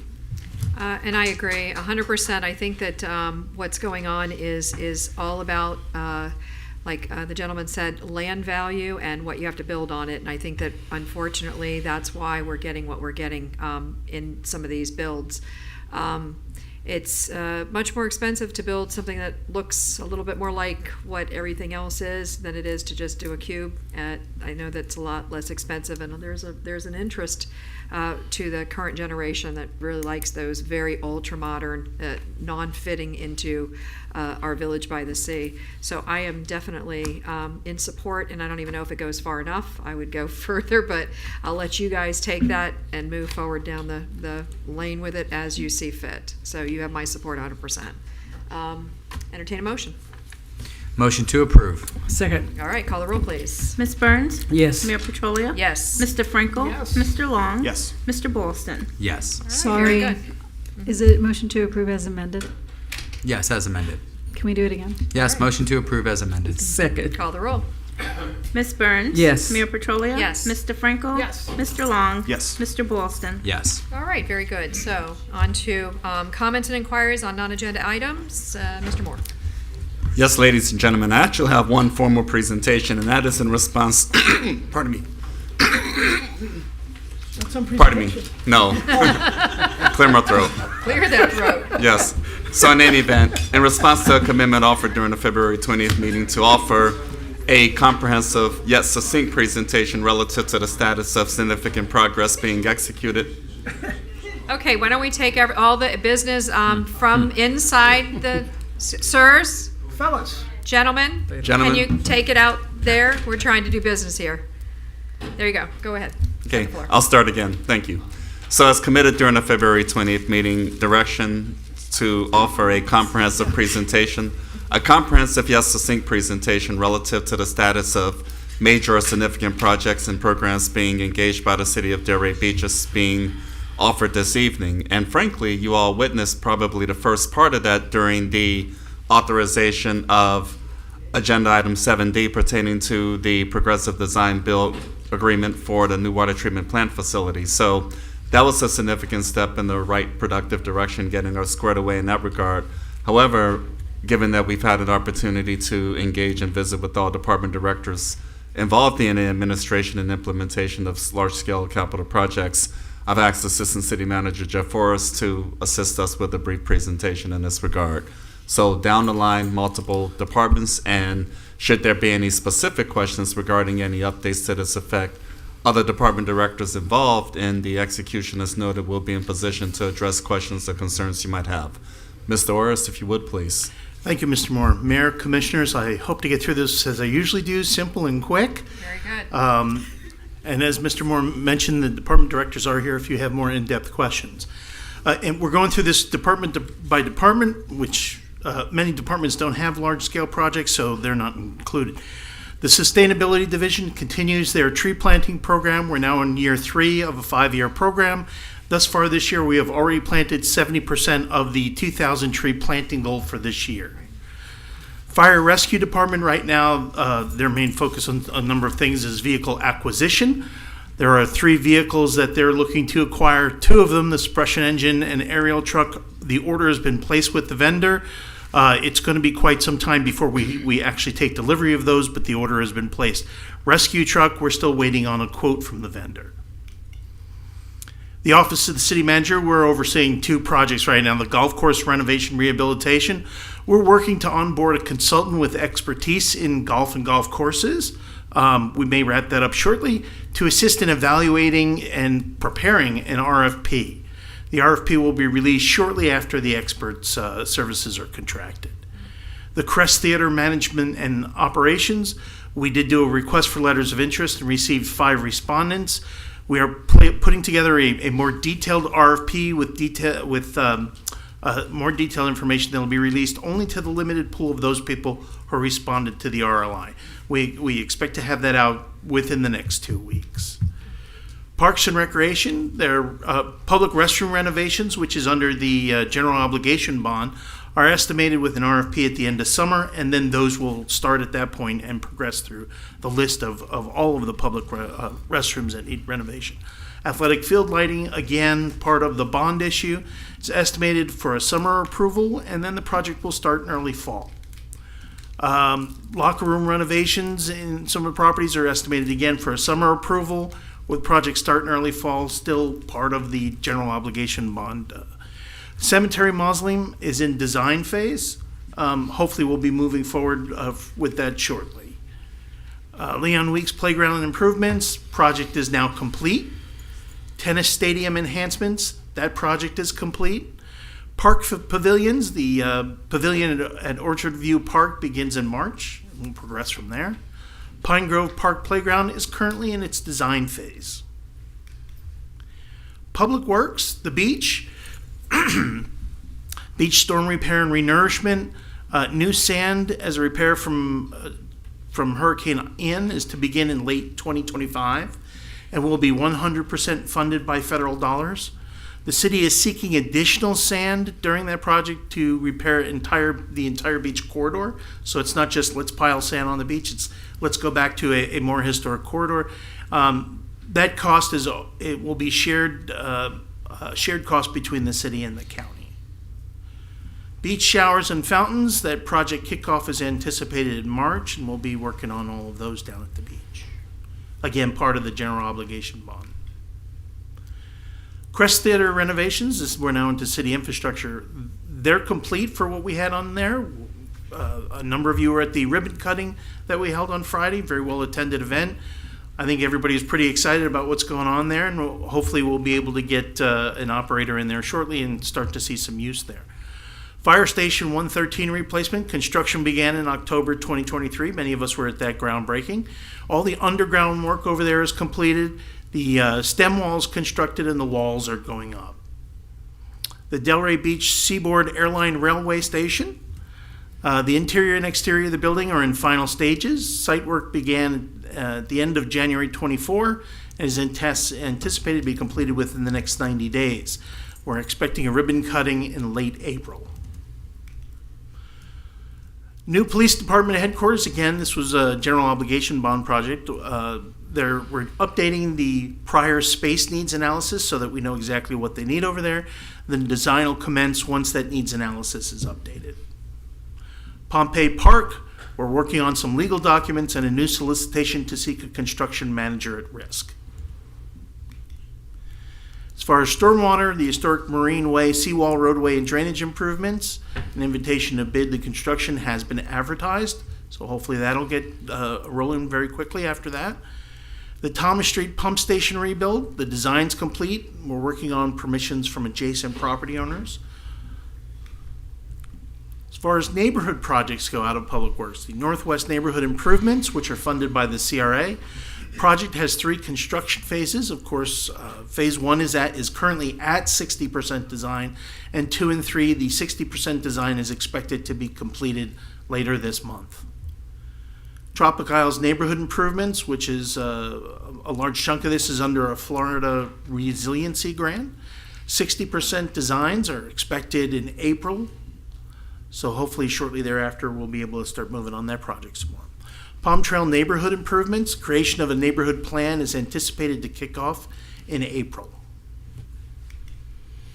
As far as roadway projects, the Barwick Road bicycle and pedestrian improvements, which are in part funded by the Transportation Planning Agency. The construction is expected to begin in March and be completed in December 2026. Lindell Boulevard bicycle and pedestrian improvements, again, the TPA is funding part of that. Construction expected to begin in March and be completed in December 2026. The Lowson Boulevard at Southwest 10th Street pedestrian bridge, roadway, and bicycle improvements. We got that TPA funding in there again. It's almost complete, and a ribbon cutting is expected in April. That's all we have. Very good. If there are any questions, we'll be happy to entertain them. Anything? Just great job. Keep it going. Thank you. I think it's an incredible list. And looking at last year and how productive that year was, getting so many of these things in motion, especially the geo bond, finishing up the revenue bond, the water treatment, all of those things. And to look at this year that you could potentially top that year is pretty impressive. So thank you to City Manager and to everybody. Very good. Thank you. All right. Anything else? I yield at this time. Thank you. All right. So City Attorney, anything? Nothing? All right, so we'll start with... Mayor, is yes, it okay you if I wanna start? Yeah, absolutely. I have Go to right pick ahead. up my son. So I'm going to go real quick. I wanted to personally thank Jacqueline Smith and Terrence Thomas from the Utility Billing Department. I had the opportunity to be a meter reader for a day. If you haven't done that, I would highly recommend it to be an educated resident, at least, if not a commissioner. But I've had the opportunity to shadow all the department heads, but in this last year I've had the opportunity to actually go to work with some of our team members. I was down in some of the meters you got to get down in what's called the pit. I got to learn what those pits are and jump down into them, and it was just eye-opening because every meter is a surprise. Sometimes it's like looking for treasure because you can't find it. It's under the ground somewhere, and you got to try to find it. Sometimes it's getting in a pit. Sometimes it's going behind a commercial building where the labels have all been taken off, and you got to figure out, what meter. It's not as easy as just walking up and reading a meter. Sometimes you open it up and it's filled with water, so you can't read it because it's filled with water. So you have to get a bucket and empty it. There's just some of the examples in one day of being a meter reader for a day. So, but you learn a lot about that job. So I just wanted to thank them for giving me that opportunity. Thank you to the team for the Crest Theater ribbon cutting, and to Delray on Canvas, and especially Donna and the whole board from that for putting that exhibit on. Plein Air. Oh, what did I? Yeah, Plein Air. Right. The name of the event was Delray on Canvas, but the Plein Air group. Sorry. And thank you. I'm sure Ms. Burns, you were the MC for the night for Let's Move.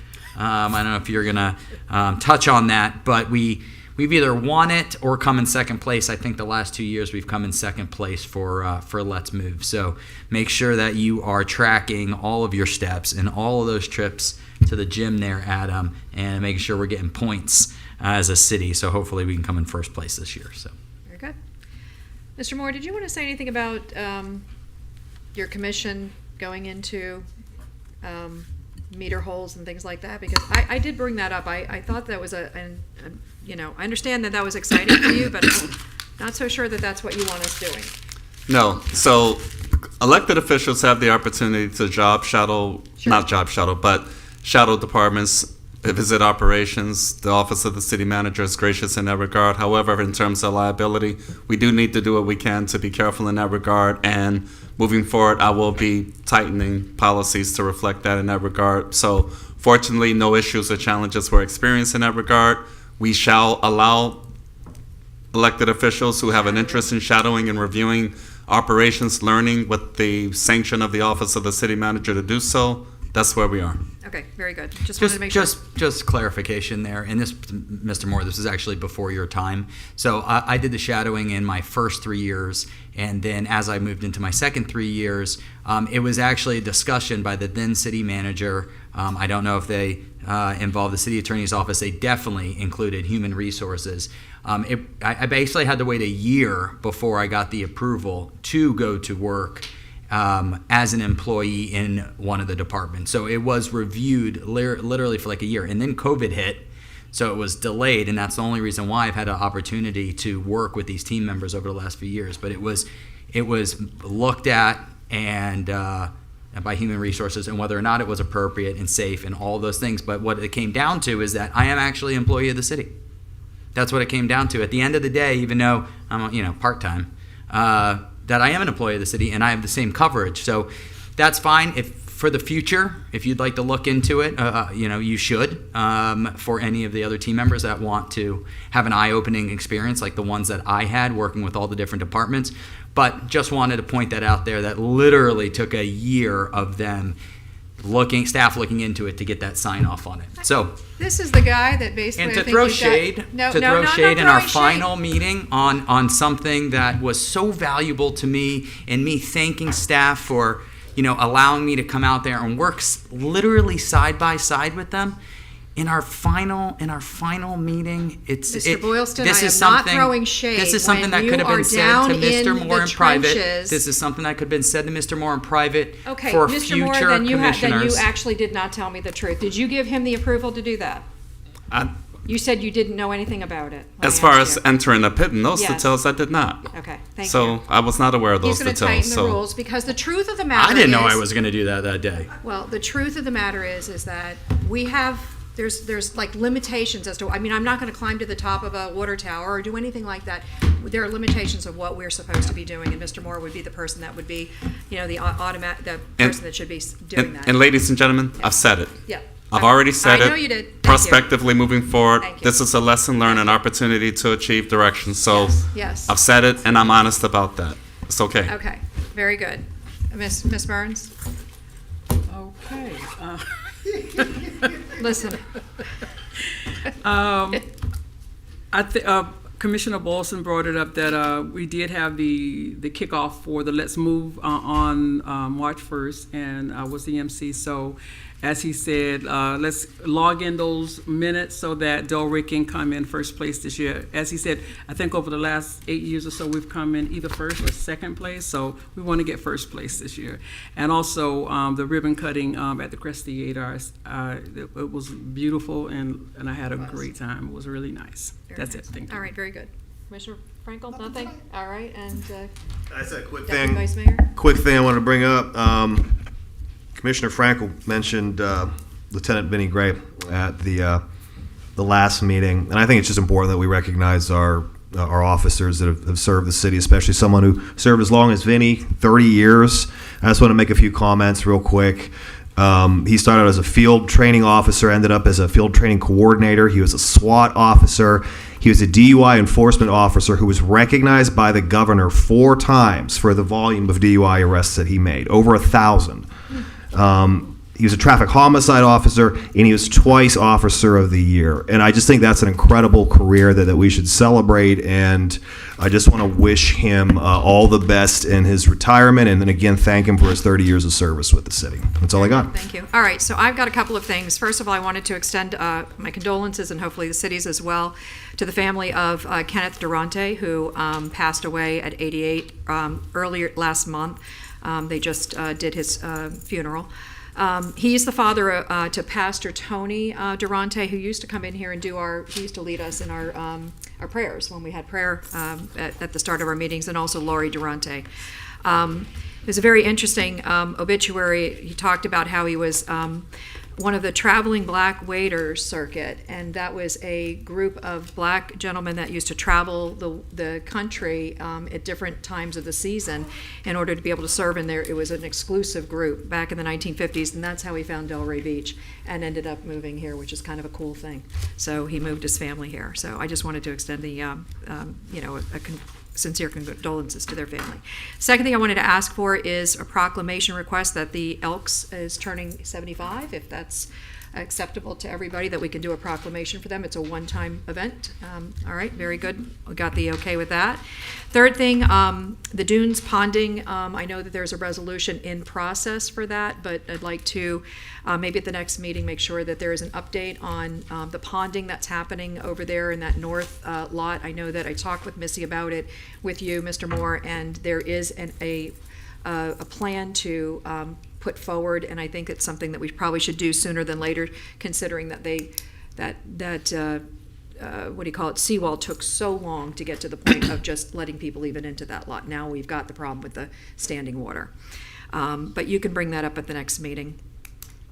Glad that you mentioned the dogs on the beach and the citations that were potentially going down. I was going to ask you about that because I've received several emails, as well as beach chairs encroaching. I talked with Mr. Moore about that. Hopefully you're going to get that under control.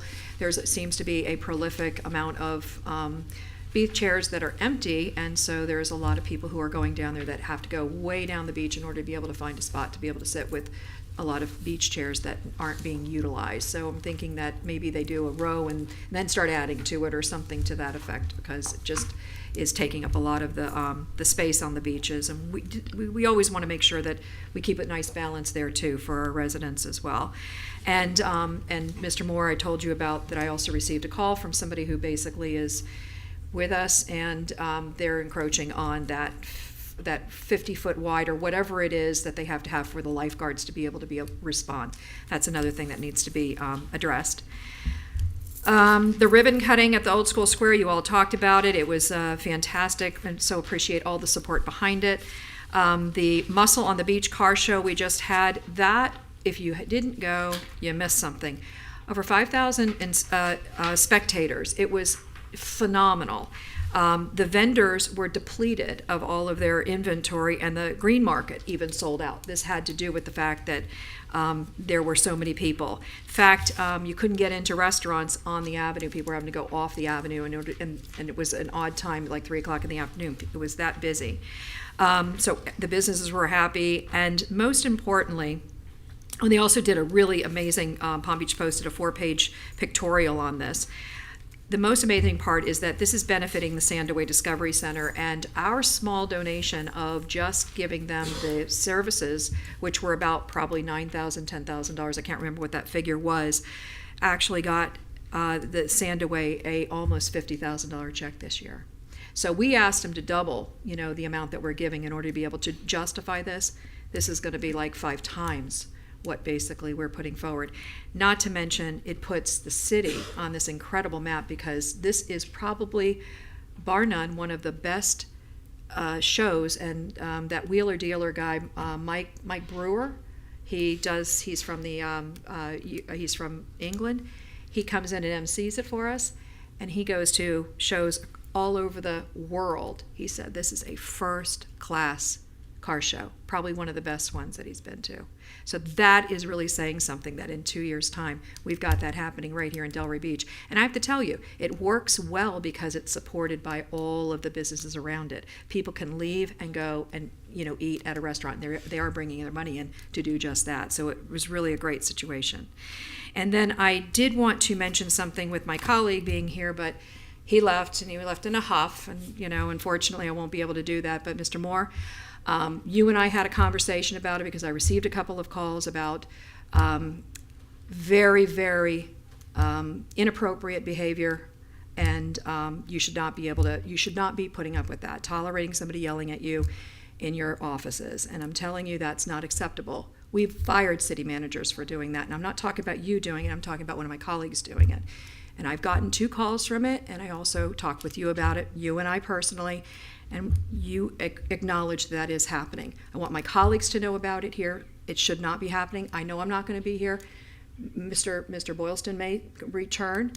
You're not going to be here, but it should never happen, and people should treat everybody with respect behind closed doors. Period. End of story. I don't need to say anything more about it. I think that you understand what I'm talking about, and I think you need to take that up with my colleague. So that's it, and with that, we're done, unless there's anything else you want to add. All right, meeting adjourned.